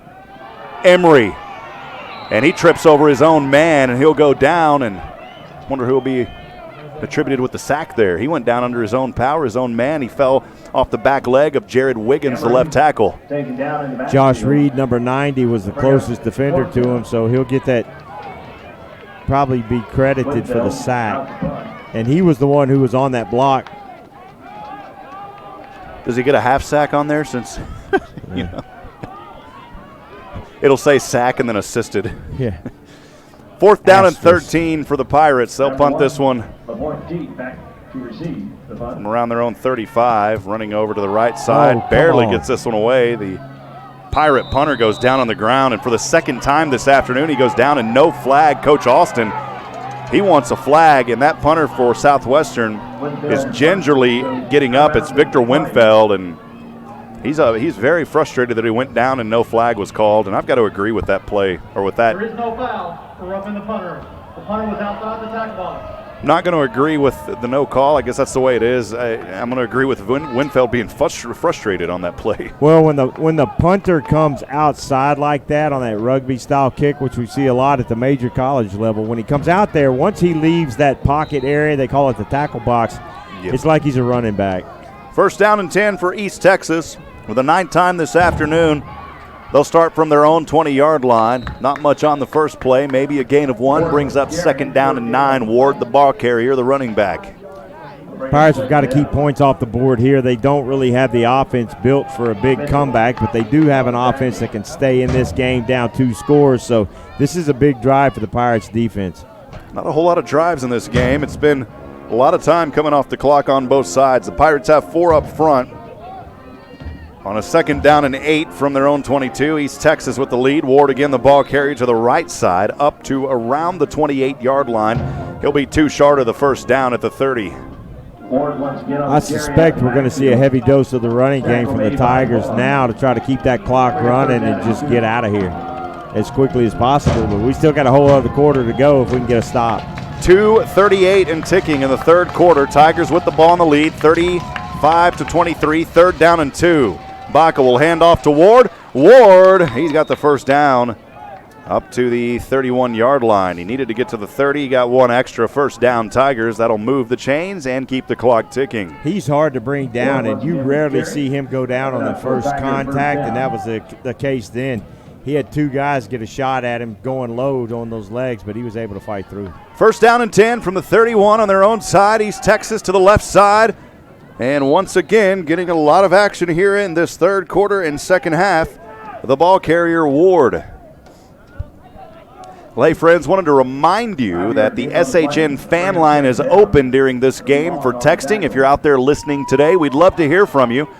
Feel free to send us a text message to 512-522-9105. Again, that number, 512-522-9105. Let us know where you're listening from this evening. We'd love to hear from you. 2nd down and 5. Ward to the right side as a penalty flag flies in a backfield. May have been a hold back there. Yeah, there was. The defender got past, I think it was number 47 for the Tigers, Jake Smith, the tight end. He grabbed onto the defender that was running past him. That's going to be the hold. The officials still discussing a few things. I don't think they're going to pick this one up. They picked up 2 of them this afternoon. Holding on the offense, number 47, 10-yard penalty, remains 2nd down. They call that on the tight end, Jake Smith, the 5'10", 202-pound junior for East Texas Baptist University. That's a really favorable penalty at a really favorable time for the Pirates. Second down and 15. East Texas back on their own 26 on the right hash mark. Trips to the left, one receiver to the right. Baca will step back. Throws over, left side. This one up. Somehow it is caught as he leapt up into the air and was diving down. Jalen Blanton. My goodness, Blanton was up in the air, Kelly. You saw it just as clear as I did. He caught it while he was being upended in the air and came down and held on to that pass. Whenever Baca let that pass go, I was looking to see where our safety was because I just knew it was going to be overthrown. But Jalen climbed that ladder, and, man, he got up there so high. That's a basketball vertical leap right there. Yeah, that's just unbelievable on that one. 1st and 10. For East Texas Baptist on their own 43 on the left hash mark. The keeper here by Baca, and he has nowhere to go. Great stop by Southwestern on the defensive side of things. Major George making the tackle. He would have been way better off pitching that football because his running back had a lot of room out there, but he kept it, was going to try to turn it up the field, maybe get Southwestern caught in some over pursuit, but there was no over pursuit there. Two guys just eating him up. Wanted to say hello to the Winfeld family all the way back in Denmark. Got a chance to talk to them last year on the broadcast. Appreciate the Winfeld family. Thank you for joining us. 2nd and 13 from the 40. East Texas to the right side. This one bobbled and caught and maybe close to a first down. Nope, they're going to mark it just a yard short. Just a yard short, Kelly. Yeah, Damian Dawson was out there on the coverage, and he took a step in, which stopped his momentum out to be out there because he thought he bought the fake. My wife says she buys the fake all the time when she's watching games with me. But he bought the fake and took one step in instead of going out. 3rd down and 1 from the Pirate 48. Spun around and stopped the Pirates defense saying, get it out of here, baby. 4th down coming up for East Texas Baptist. Nice job right in the interior of the defensive line by Nicholas Smith of wrapping him up by the legs, and then he got some help. I think it was big number 77, Nick Hackett came in and finished it off, but that's a big stop right there for the Pirates. And that ends our quarter.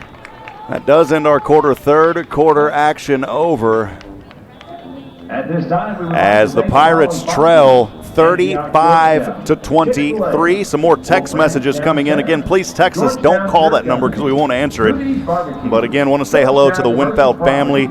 I got a chance to chat with them last year on the broadcast. Of course, when I'm broadcasting the game, I've got our fan line with us, and so you're able to text that. If I'm not on the call, we don't have that ability, but just wanted to say thank you again to the Winfeld family back in Denmark. And also, Bob Mask. Good to hear from you again, Bob, the grandfather of Coach Nick Mask. He's right in the booth next to us, so appreciate him joining us tonight. He's here watching live, so we got him texting and watching us. But we can't see his son. So again, if you would like to send us a text message, we'll give you a couple more opportunities. Feel free to text us. Even if you're an East Texas Baptist fan, we'd love to hear from you this afternoon as well. That SHN fan text line is open at 512-522-9105. Once again, that text number, 512-522-9105. 4th down and 2. And East Texas Baptist University going to line up to go for it. Baca trying to get the visiting crowd on their side fired up. Moving from left to right. On the Southwestern 49-yard line on the 4th down and 2. Baca will actually pooch punt this one to the right side. And man, you talk about a pooch punt. That'll go. Man, that may have went out of bounds around the 35-yard line. I understand a pooch punt, but that is about the pooch of the pooch that you can punt there, Kelly. Yeah, I like the call of the pooch kick like that. See if you can get Southwestern to jump off sides thinking they're going for it on 4th and short, but Baca did not do a very good job on the pooch punt. It was a pretty spiral. Out of bounds, 7 yards down the field, 8 yards down the field. Southwestern will get the ball here for the 10th time, the first time in this 4th quarter. As we are just underway, the Pirates trail 35-23. As they'll start this drive from their own 31-yard line, moving from right to left on the left hash mark. Emery in the gun. Will keep it on the option. Misdirection back to the left side. Spun his way down. He was actually tackled is what caused him to spin, and only a gain of 3. Still a hard-fought 3 yards up to the 34-yard line. The Pirates 2nd down and a long 7 coming up. that's one of those runs that causes those nicks and scrapes and dings that are really going to be sore tomorrow for Austin. But he turned something into nothing on that, because if he stays going to his right, he's going to get absolutely crushed. But he cut it back and got a few yards. 2nd and 7 from their own 34. Low snap. Emery, the handoff to Brandenburg on the right side. It's Brandenburg out of bounds. First down for the Pirates across the 40. Oh, David Brandenburg's got some gun in his feet. He does, and he turned those jets on to get to that edge and get the first down. The referee missed a block in the back, and whenever that block in the back happened out there, I looked at the referee, and he was watching Brandenburg and not the block, thankfully. 2 receivers down to the left for the Pirates. 1 receiver up to the right. 1st and 10 from the 41 with 13:50 to go here in the fourth quarter. Handoff here, spinning around for Southwestern, and not much on it was Devin Shaw. A lot of penetration in the interior of the defensive line that time to keep that play from being able to develop. A little bit of misdirection intent on that play, but they gobbled that one up right away, and yard loss for the Pirates. And Stevens, a receiver to the left alongside Austin Castilleja, 1 lone Pirate up to the right. 2nd down and 11. Southwestern on their own 40, trailing 35-23 with 13:20 to go. The option back, it's Brandenburg again. Splits through 2 defenders, spins around, still on his feet across the 40. What a run by Brandenburg down to the 38-yard line for the Pirates of Southwestern University. 6 foot, 180 pounds, and he is fast and shifty, a good runner. Plants that foot in a quick spin to keep those guys from being able to tackle him in that first contact. Nice run by Brandenburg. That's the 2nd one we've seen on this drive from him. Brandenburg is a receiver to the right alongside Ant Stevens now on the right side. 1 Pirate to the left on a 1st and 10 from the East Texas 40. Emery in the gun, stands on the 44, gets the delivery, keeps the option to the left side, and he's stopped. Back to the original line of scrimmage, nowhere to go. And a good defensive play there from that front line coming up and bringing the pressure on Austin Emery. Got to give credit there to Devarian Guyton, the defensive end.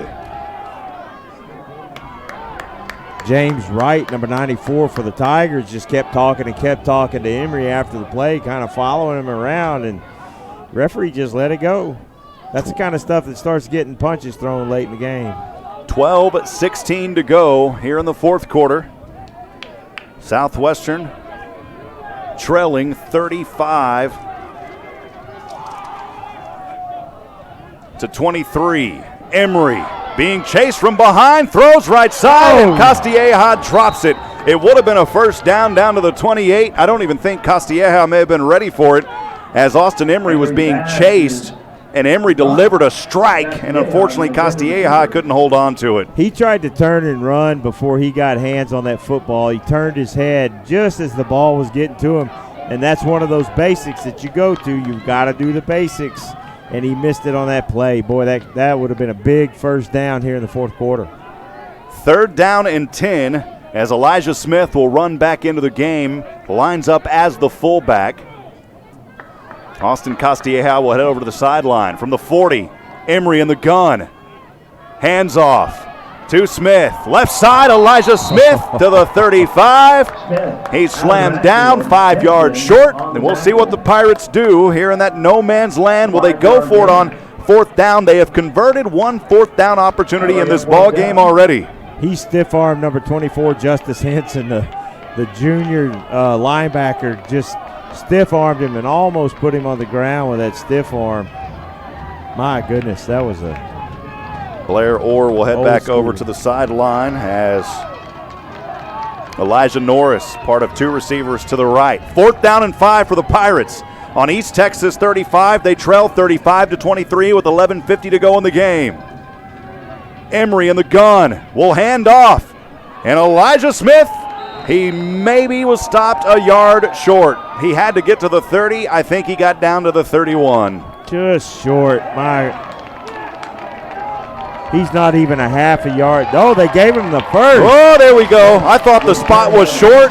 The Southwestern Pirate coaching staff says, wait a minute, where's that spot? They spot it right on the 30. That's a first down for the Pirates. Ooh, that's a generous spot. I'll take it. 30-yard line. That's enough for a Pirate first down. Over to the right side, Elijah Norris alongside Brandenburg as two receivers. On the left side, Ant Stevens. On a 1st and 10, renewed spirit for the Pirates, trailing 35-23. Emery all day. Left side over, just out of the reach, and it is almost intercepted. Ant Stevens tried to put a hand on it and almost able to haul that ball down with one hand on an interception was Grant LaPointe-Teat. Pass intended for Stevens. Dangerous pass just because it sailed a little bit, but oh my goodness, did you see LaPointe-Teat though reach out his arm? He almost had a one-handed grab. He almost Odell Beckham Jr. did. 2nd down and 10 from the East Texas 30 on the left hash. Emery hit, didn't fall down, still delivers the option pass back, or the option over to Elijah Smith on the run, and Smith has another Pirate first down inside the red zone at the 19-yard line. That was James Wright, the 4th. Again, he was talking a little bit earlier, and he came in and laid a good hit on Stevens, but Stevens stayed on his feet, just got the pitch away, and they got the first down. Great job by Stevens of hanging in there and taking that hit. Pirates showing some tempo. 1st and 10 inside the red zone at the 19, trailing 35-23, 10:42 to go here in the 4th quarter. Live from Georgetown, Castilleja. Don't know if he lined up out there. He may have to the right. Instead, Emery going to keep it. And Emery trying to gut his way forward across the numbers. Austin Emery, a hard-fought 3 yards, all the way down to the 16-yard line. That was a hard run by Austin Emery on the keeper just then moments ago. Got something going here for the Southwestern offense. Nice job in the running game. Again, they haven't panicked. They've done a great job. It's actually Mason Biggers. I thought that was a different receiver. It's Biggers to the right alongside Brandenburg. 2nd and 7 from the 16. The pitch back here and not much on it. And going down hard on this carry is Elijah Smith, and hopefully he'll be able to hop up. He looks gingerly on that knee. Oh man, that would be a tough one because Smith has been a force here in this ball game for Southwestern. That's the 3rd option play in a row that Southwestern hasn't really been able to generate much on. So you may see the coaches try to set something up with that where they fake the pitch and come up with a quick pass. Luckily, Elijah Smith able to walk off under his own power. 9:45 to go in the ball game. Thanks for joining us here on SHN Sports. Rob Hipp alongside Kelly Duvall as the East Texas Baptist Tigers on the road trying to make it 7-0 versus the Southwestern University Pirates dating back to 2013. Southwestern trying to end that streak, trailing 35-23, 3rd down and 8. Emery in the gun, 2 receivers to the right, 2 Pirates to the left. As the pressure being shown up on the front line with 4 coming. On a 3rd and 8, Emery, good protection over the middle, Emery up, that one is dropped. It was almost hauled in for a touchdown by the Pirates, but dropped at the last moment by Devin Shaw, the running back. They ran that successfully in the first half. I can't remember if we scored on that play or just got down into the red zone on that play, but they ran it in the first half. Austin Emery had a ton of real estate in front of him when he decided to run or throw that football. We are here in the 4th quarter, 4th down and 8. The Pirates trying to convert on a 4th down for the 3rd time this afternoon from the 17-yard line in the red zone. Emery in gun, 2 receivers to the right. Emery will pass over to the right side. This one is intercepted. Intercepted at the 15, the 2nd interception of the afternoon by Austin Emery.Maybe trying to force a little too much there on that play. And for East Texas, I believe it may have been Corey Kelly, the defensive back, snagging that one out of the air, and luckily not able to run it back too far. He ran it back to around the 26-yard line. So now this game gets to the point where now the Pirates may have to take some chances, get a little bit off of their game, because if they're fortunate, they'll get the ball twice, and they're going to have 2 touchdowns if they can keep the Tigers from putting more points on the board. They've got to stop them. 9:18 to go here in the 4th quarter. East Texas back with the ball, leading 35-23. Hand off to the left side. It's been the powerhouse Justin Ward who is finding more turf here this afternoon, all the way up to the 35-yard line. Boy, Ward has had a phenomenal second half here Still no word on what happened to Robertson, who played very well in that first half for East Texas, but it's been all Ward right here in this ball game in the second half, Kelly.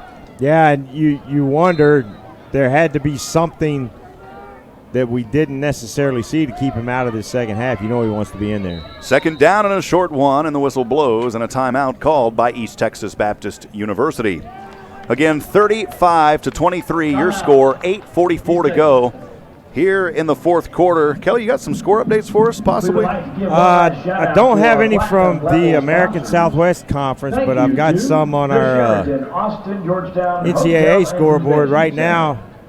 Virginia Tech and Notre Dame are locked in a tie, a game that probably interests a lot of people who are listening to this. So 14-14 at the half with them. Georgia's on top of Florida early in their game, 3-0. Kansas State leads Kansas 14-3 at interstate rivalry there, early in the second quarter there. Wofford and Clemson are playing. How that happened this late in the season, I have no idea, but Clemson's up on Wofford 14-0. Early in the game, Utah is losing to Washington 7-0. Appreciate it, Kelly. Second down and 1 here for East Texas Baptist University from their own 35, moving from left to right, leading 35-23 with 8:43 to go. The ball carrier here is Ward, and Ward again, traction his way forward on the left hash mark to the 40. It's another first down for the Tigers. Jackson Reese, number 23, saved a touchdown by tackling his last cleat on the bottom of his shoe to keep him from making it down the field. 8:28 and ticking here in the ball game. 35-23, East Texas with the ball and the lead. First down and 10 from their own 40. It's Ward again, and Ward gracefully dances through several defenders up to around the 47-yard line. I think the official spot will be at the 48. My goodness, Ward came out of nowhere here in the second half. He really has. And, Rob, I said earlier that Southwestern was going to have to take some chances. We haven't seen them blitz a great deal today, and that's 2 plays in a row now. They've sent that blitz trying to throw off this Tiger offense and try to get off this field and give their offense the football back. Tariq Gray and Davion Carter will line up as receivers to the right. Jalen Blanton all alone to the left on a 2nd and 2 from their own 48. Baca will hand off. Again, it's Ward. And again, Ward somehow breaks through several Southwestern Pirate defenders into Southwestern territory on the 47-yard line. 6 guys on the line of scrimmage at that time, 9 in the box to try to stop this run, try to stop that first down, but unsuccessful. So they're going to have to really tighten up that defensive line and try to get some penetration back there and stop those runs before they can develop. The Pirates will need 2 scores if they want to get back into this and take over. The time not on their side right now. ETBU has 2 timeouts, Southwestern with 3. 7:16 to go here in the fourth quarter. 1st and 10 for East Texas as the Pirates bring the blitz. They miss the running back and slam the quarterback down as Baca goes down hard. And still, though, for East Texas Baptist University, Keyshawn Alexander able to get that ball and run to the left side for a hard gain of about 2 yards. Brian Baca is going to remember that hit, though. Oh, man. Was that Caleb Richardson that came in and blasted him, whoever it was? One of his receivers came and chirped at him, but it was a clean hit. Brought the blast from the pass. 2nd down and 8 from the 44-yard line of the Pirates. East Texas with the ball in the lead, 35-23. 6:30 to go here in the fourth quarter. Baca, this running back to his left, 2 receivers grouped up, pass in the flats to the left side, able to break through 1 defender, still spinning around, and finally brought out of bounds up to the 39-yard line.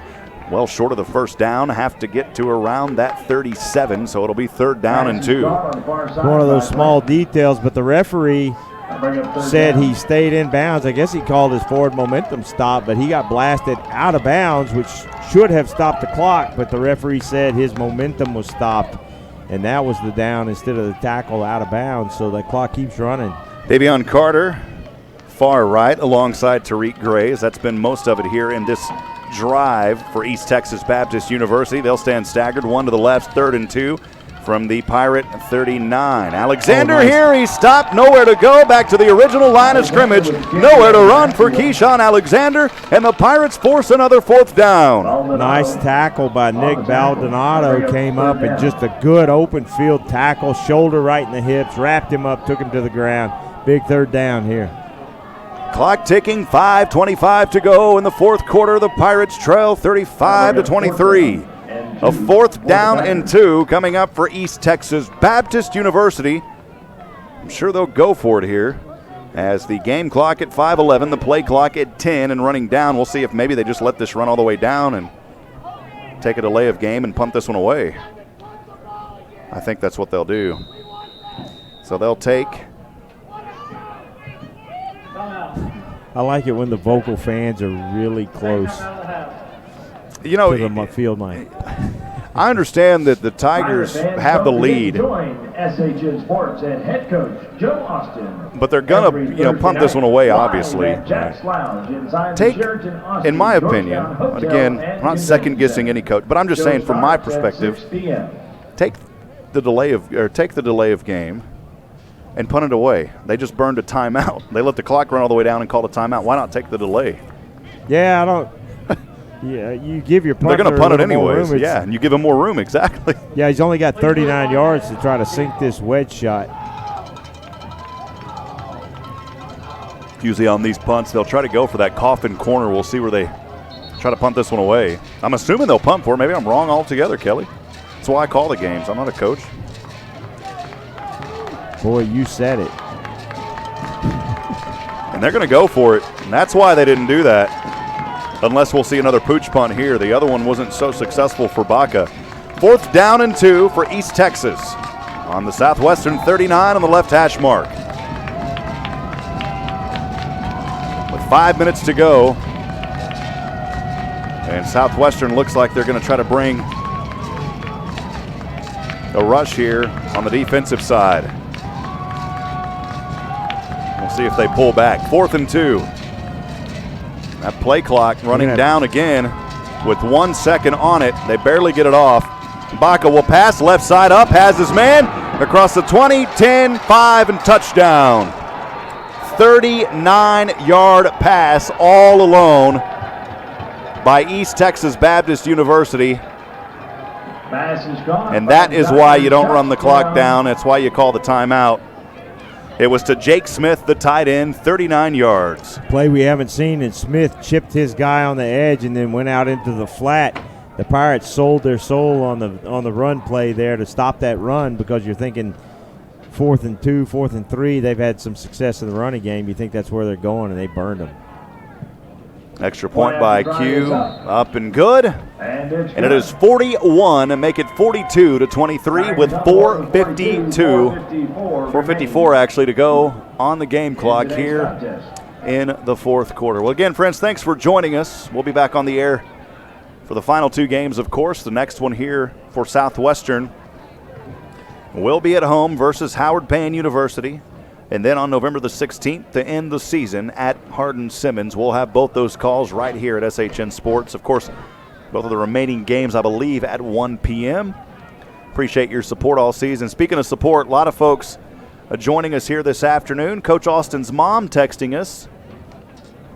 What a blessing to have us broadcasting the game. It's refreshing. Keep up the good work. Appreciate you, Coach Austin's mom, for joining us. Also, Max Patton's aunt and uncle and cousin proudly watching every week from Denver. Appreciate you guys joining us. Hey, and the Weeblehouse family cheering the Southwestern from Norman, Oklahoma. Appreciate you guys. Thank you so much for joining us this afternoon. And then also Mr. Bill Perry watching from Canada, as he is related to Southwestern Pirate player Jacob Weeblehouse. So the Weeblehouse family coming on strong today. Appreciate you guys joining us. One final time, if you'd like to send a text message, we'll have that open just for a couple of more minutes. You can text us at 512-522-9105. Again, that number, 512-522-9105. Kick from left to right. Southwestern bobbles it around the 8. Picks it up on the right side. Dances through one defender. Now between the hash marks and up across the 12. But a flag flies in the backfield. And that may be on the Pirates, Kelly. 12-yard line. Ball does come loose. Could be number 19 comes up with the ball for, I guess they said he was down, but maybe a face mask in there. As the officials conversing. Hey, don't ever want to take it for granted. We're up here calling the game, but a lot of pieces behind the work help make these broadcasts possible. I want to thank Michael Francis today for running the systems for us, Nathan Height for all that you do. Oh, there's a third wave off today. No foul on the play. First down. Fourth wave off. Mickey Holden out on camera, Chuck Crazy down on the sidelines. I know it's been a little tough this afternoon getting the signal down there. We apologize for that, and hopefully next year we'll have some cabling in place to get that resolved. We appreciate the hospitality nonetheless. It's a lot of moving parts, especially up here at this beautiful facility. We sincerely appreciate the privilege of being able to broadcast from here. First down and 10 for Southwestern. They'll start this drive from their own 17-yard line. It's the 11th drive of the afternoon. And a pass over, incomplete to the left side. I'm not sure if that was trying to go to Ant Stevens or not, but nonetheless, it's incomplete. No, I think it was for Brandenburg, and it was well over his head. Quick throw there, but again, you don't get your feet set, and that ball tends to float a little bit. 4:42 to go in the ball game. Southwestern trailing 42-23. Emery in the gun, two receivers to either side. Emery will fake the handoff, right side. This one almost intercepted, and it's tipped up, and it is intercepted. Oh, man, that's a heartbreaker. East Texas Baptist will get their third interception of the afternoon. Intercepted by Kelly. Tigers will have Kelly able to haul that one down after a tip. As originally it looked like the first defender was going to haul it in. He tipped it up in the air, and he had his buddy right behind him to haul that one down for the third interception of the afternoon. You know, some of these interceptions and passes that we've seen off the target, that's probably as a result of the rust. It's been how many weeks since Austin Emery's been able to play? And, you know, after that much time off, you don't really expect him to come in and just be pinpoint accurate. And he's had some accuracy issues today, and that one's pretty much probably going to take care of this one. Southwestern back to the defensive side. First down and 10 in Southwestern territory from the 36. The Tigers of East Texas Baptist University. Things getting a little testy out there as the ball's pushed forward for a gain of a few.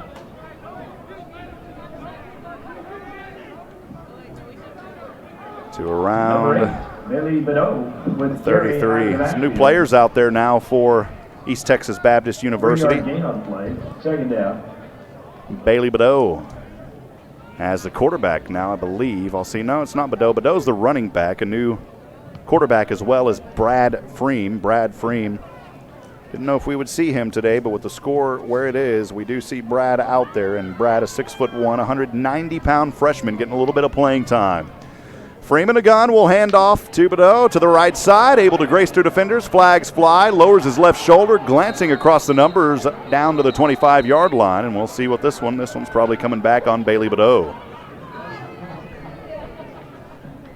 Block in the back on the offense, number 13. 10-yard penalty from the previous spot.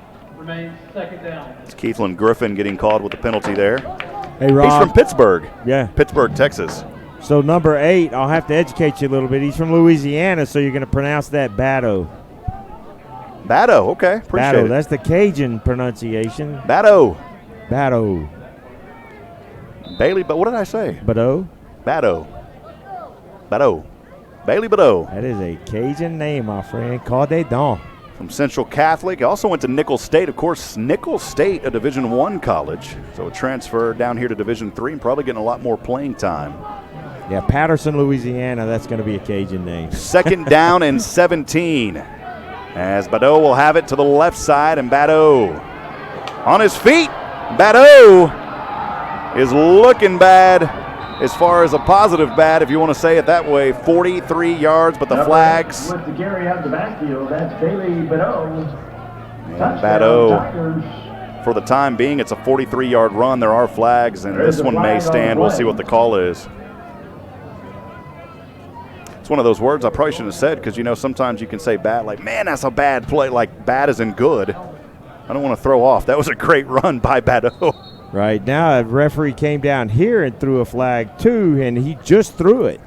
Well after the play while the discussion's going on for the other the other handkerchiefs laying on the line. This one may be coming back.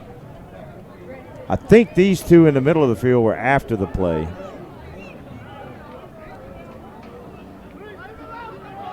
I don't know what that one is. That may be an unsportsmanlike celebration down there. This is going to be. We'll send it down to the official. They're not going to wave this off. No. After the play, we have unsportsmanlike conduct under 45. We also have unsportsmanlike conduct on the offense, number 27. Those penalties will offset. The result of the play is a touchdown. Well, give it to him. 43 yards for Badeau. Getting some running time. That is a tremendous run. Wow. Well, again, friends, thanks for joining us. I'm Rob Hipp alongside Kelly Duvall. Appreciate the Meyer family, Rusty and Tammy Meyer from beautiful Colorado, shouting out their daughter Bailey and cheering on from Colorado Springs. The point after is good. And it's good. Cheering on also Blair Orr. Appreciate the Meyer family. We'll give you one final time tonight. If you'd like to send a text message, let us know you're out there. We'd love to hear from you. 512-522-9105. One last time, if you'd like to send a shout out tonight, we'd love to hear from you. 512-522-9105. Kelly, I miss doing that because on my other broadcast in Division I can't ask for numbers because, man, we wouldn't be able to get to them all. Yeah, you get shredded with text. And we have a lot of folks here, and it's just one thing that I really love about being back here today at Division III is seeing so many wonderful friends, Kelly, working with our wonderful SHN family and hearing from so many great folks, not only at Southwestern, getting to talk to some of the ETBU folks as well. And when I made my way into the facility here, there's something very unique and special about Division III football in college. And it's just a really nice place to be and a great day to be a part of it, Kelly. Well, Rob, I can only imagine it's got to be so exciting to be able to see me today. So it's been fun back up here with you, buddy. I'm glad you're here, man. Appreciate you guys all season bringing it here for the fans. It's just a joy and a privilege to be able to bring Southwestern football here on SHN. The kickoff on its way, again, 49-23, 3:09 to go in this ball game. After Badeau's 43-yard run moments ago. I'll be in Lafayette tomorrow, so some good Cajun food awaits. There you go, man. Bring us back something. First down and 10 for Southwestern, as they absolutely want to get down and score some points. This game more than likely out of reach, but they'd still like to put some more points on the board. At one point, Southwestern trailed 14-0 in this ball game in the first quarter. They outscored East Texas Baptist in that first half with 16 unanswered. They went into the locker room leading 16-14. But here in the second half, it's been all East Texas Baptist. Here on the play by Southwestern. Into the hands of J.J. Slack, who is in at quarterback. J.J. Slack with on the keeper. Boy, that's a football name, isn't it? Bring up second down. J.J. Slack. 2:49 and ticking here in the fourth quarter. Pirates trail 23-49. They've got the ball. Brandenburg in as receiver to the left, one receiver to the right. On a second down and 8 from their own 27. Pitch back over into the hands of Jackson. Actually, I'm not sure if that was Brady French. Now it's Brady French, the running back, and a flag in the backfield here after French's run. I think it's going to be an illegal formation.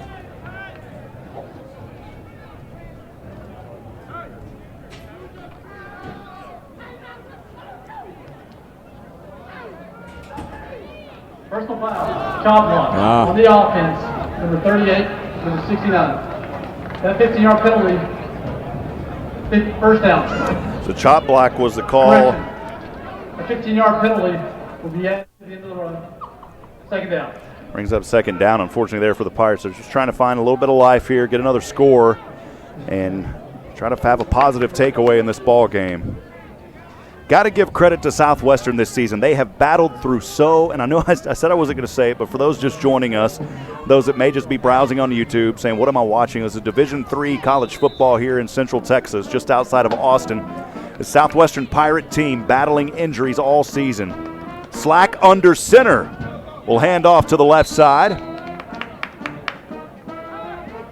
To the hands of his running back, fullback Dawson Gonzalez, the freshman here. And that is another positive takeaway. Because of the injuries this season, a lot of young players getting valuable playing time here throughout this year.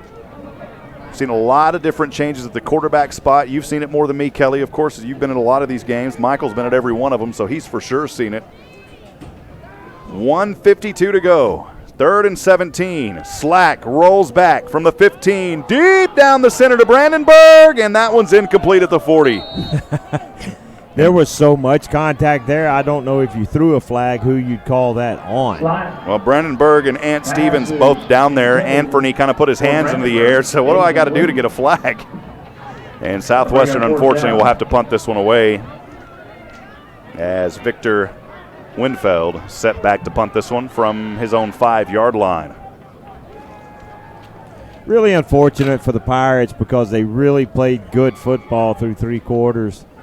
And they had the Tigers just blow for blow in there. This punt is up. On its way, takes a bounce, and will drop around the 43-yard line. And with 1:34 to go here, I would assume the Tigers will just kneel this one out. 49-23 your score, 1:34 to go here in the 4th quarter. As Southwestern had some life early, they just couldn't hold on. They'll fall to 4-4 and even 500 on the season overall, and 3-4 here in American Southwest Conference play. Obviously not the outcome that you want, but I agree with you, Rob. There's so many underclassmen getting playing time that it just bodes very well for next season. Well, they're going to run a play here, and it is Badeau, and Badeau is going to have nowhere to go on this play. The Southwestern defense able to stop him in the backfield to the 42-yard line. Good job by Southwestern's defense. They're not letting anything down here on this final drive. Yeah, these kids still fighting hard and playing hard. So, well, friends, make sure to stay with us after this broadcast. We will have post-game stats, analysis, and wrap-up for about 10 to 15 minutes, so make sure that you stay with us, as we will wrap this one up and close it out here. A minute to go in the 4th quarter. Again, a special thank you to all of the East Texas Baptist fans who joined us here on the broadcast, as East Texas Baptist will take a knee. And Brad Freem, I believe, still the quarterback, takes the knee. He'll have to take one more, and that'll do it, as it's 3rd down and 15 coming up. Again, we'll break this one down. We'll look over team stats, individual stats, and more. So make sure to stay with us, friends. I'm not sure if we'll have an interview. We'll have to figure that one out as it's over. And that final knee will do it. As the clock ticks down from 20, both teams lining up. And again, the Pirates fall to East Texas Baptist University here in Georgetown, 49-23. Southwestern will go 1-3 now at home. They are 3-1 on the road. And for East Texas Baptist University, Ladies and gentlemen, Southwestern they will pick up another road victory now, even at 2-2. They're 3-1 at home. They'll improve to 5-2 in conference play, 5-3 overall. So your hats have to go off to head coach Brian Maper. His alma mater out of Sam Houston State back in 1994. His 2nd season, he's 10-7.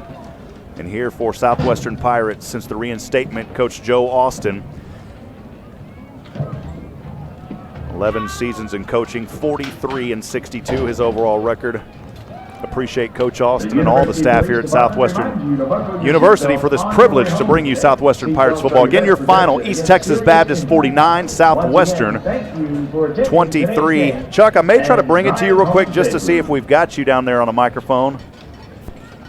And more than likely, probably not, with the way it's been here tonight. I wonder if you can maybe go over to the 35, Chuck, and we'll see if we got you. Oh, you're good right Test. there. Yeah, we lost you. Right here? Right there. If you can just stay right there and don't even move, we just Stand lost. right here. Yeah, unfortunately, I don't think any of that's going to work either. So again, stay with us here, as we will have Test. I think we have something right about the 33. Stay where you're at, Chuck. We got you right there. Right here. You got me? Yes. You'll stay right there. My arm may get tired, though. Well, Kelly, your final thoughts on this one. I know we'll go over stats here in a minute, but your final thoughts. Well, you saw 3 really good quarters of football from Southwestern, and I know they're going to have something to build on, and they're not going to take a lot of solace in a loss, but they just did some really good things on offense. It was good to see Austin Emery back, and there's a lot to build on. Disappointing fourth quarter for the Pirates, but I'm really proud of how well they played for those first 3 quarters. We'll step aside for a few minutes. Stay with us, friends. We will possibly have an interview. We will have stats for sure. Stay with us as Southwestern Pirate postgame. We'll start here in just a few moments. You're listening to the SHN Sports Broadcast Network.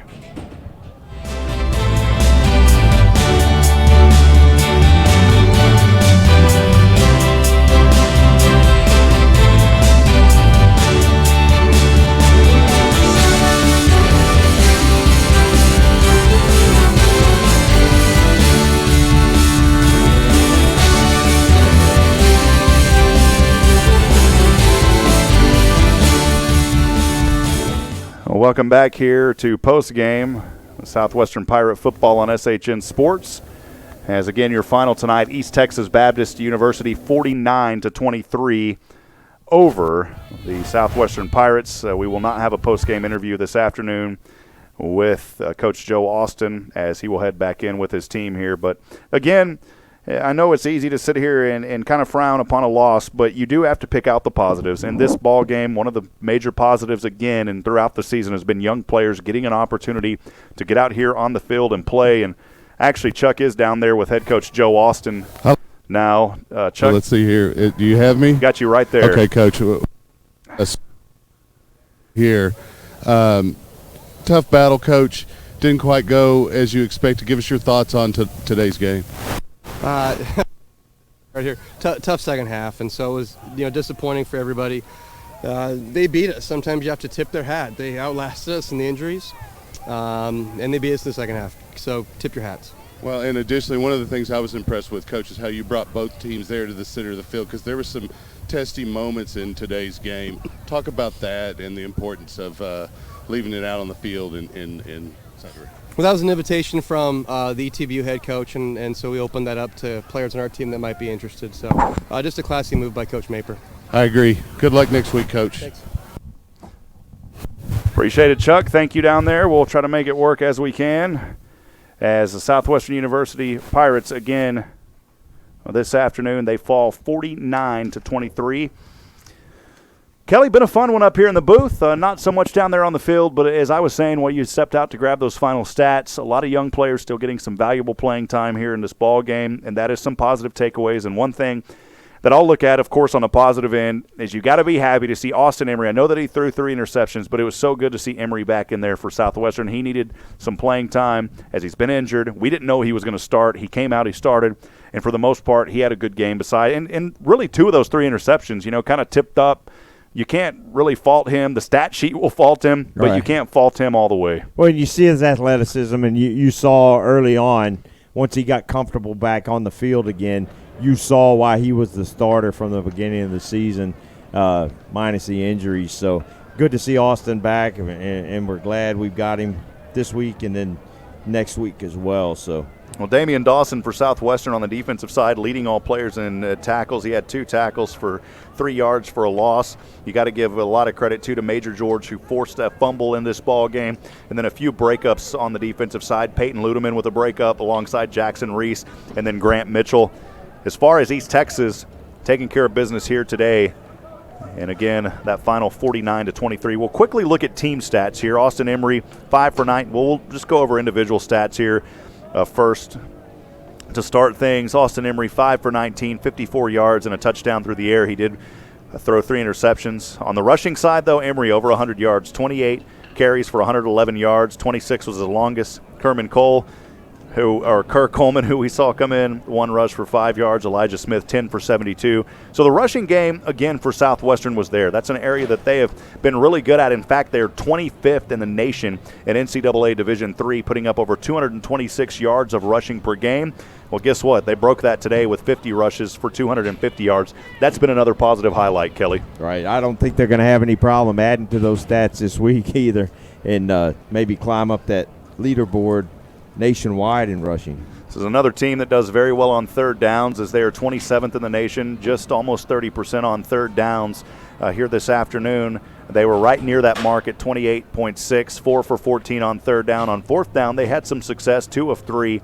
As we continue to look down, though, the receiving end, not much on it as far as receptions go for Southwestern. 4 receivers touching the ball. The passing game really wasn't established in this ball game, as Southwestern only threw for 54 yards. The biggest receiver, David Brandenburg, on 2 receptions for 32 yards. Of course, his longest 23, and he had the touchdown. And then as we go and look at things for Brian Baca, we knew coming into this game that Baca was one of the top in the conference, if not the nation, here in Division III. Today, he did not disappoint, as he threw 13 for 19, 212 yards, 1 touchdown, no interceptions. On the rushing side of things, it led all rushers for ETBU was Justin Ward, 17 attempts for 110 yards, his longest 42. He had the 1 touchdown as well.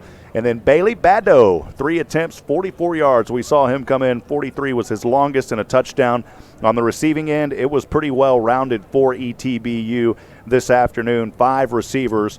The leading receiver on the team was Davion Carter, 4 receptions for 88 yards, and 44 was his longest. The only touchdown through the air to Jake Smith. That was a 39-yard strike earlier in the ball game. You break all those stats down. Again, Southwestern led 16-14 as they had some rhythm in that first half. They take care of business in the first half, but they could not continue their domination in the second half, Kelly. Yeah, and you spoke about Baca earlier, but even though he's playing for the opposing team, you really like to see a quality athlete play ball, and it was fun to watch Baca play, just like it was fun to watch Austin play today. So really excited to see that, see what lies ahead for Southwestern. And good game for 3 quarters, but just couldn't push it over the edge for the Pirates. Well, Kelly, as we close this one out, again, I want to thank everybody for being part of this broadcast here this afternoon. Southwestern goes to 4-4. They fall 3-4 in conference play. Up next for the Pirates, they will face Howard Payne right back here at home at 1 o'clock, and then Hardin Simmons on the road, the final game of the season at 1 p.m. as well. For East Texas Baptist University, they improved to 5-3 overall, 5-2 in ASC conference play. Got to give your hats off. This is a very tough team. They have now taken all 7 games that they have faced Southwestern dating back to 2013. It was a well-played game by East Texas, Kelly. It really was. They came in here and showed why they have had some really good football teams on their toes this year. And one of the top teams offensively in the conference, and they showed why today. And Baca showed why he's one of the best in the nation at this level. Well, next week, East Texas Baptist will be back at home. They'll face Hardin Simmons at 2 o'clock, and then on the road to close out regular season play at Louisiana College, that one at 12 p.m. Kelly, final thoughts before we sign off today? It was a fun game to watch. Of course, it didn't turn out like Southwestern wanted it to turn out, but a lot of fun, and it's so much fun to be able to sit up here and watch football and talk football. This is my last Southwestern game of this season, and it's been a great deal of fun. My thanks to the SHN crew, to you, Rob, for allowing me to be part of this team, and to Southwestern University for their hospitality and taking such good care of us and making us feel like part of the family. So looking forward to what the future holds for everybody involved, and it's going to be a good time. Well, still a couple of games left. You can catch them all right here on SHN Sports on the YouTube channel. Make sure to hit that subscribe button so you can stay up to date with the latest and the greatest. Again, as I said earlier, not just Southwestern, a lot of high school sports, and not just in Central Texas, throughout the nation. Even some professional sports now with the NBA, as we feature some interviews and things also with Texas State and some other Division I programs as well. And we sincerely appreciate, as you said, Coach Austin, all the staff here, as well as Dr. Munt, Glenn, and all of the wonderful staff who allow us the privilege to be here. And not just Southwestern, but, hey, the folks here for Birkelbach facility at the stadium that allow us to be here as well. Well, for Michael Francis, who was behind tonight helping us with scoreboard, behind the scenes, doing great work, as always, alongside Nathan Height, Chuck Crazy down on the field when we could get him, but we had him down there tonight. Appreciate Chuck and all that he does. And, of course, Mickey Holden on camera. We couldn't do it without our wonderful SHN family. Thank you to everybody for being here. For Kelly Duvall, I'm Rob Hipp. Again, your final score this afternoon, East Texas Baptist here in Georgetown on the road, taking care of business 49-23. We'll be back on the air next week. Make sure to join us as we go on at 1 o'clock right back here from Birkelbach.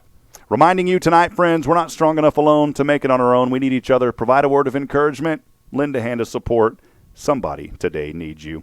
Good afternoon, and God bless from Georgetown, Texas. We'll see you next time.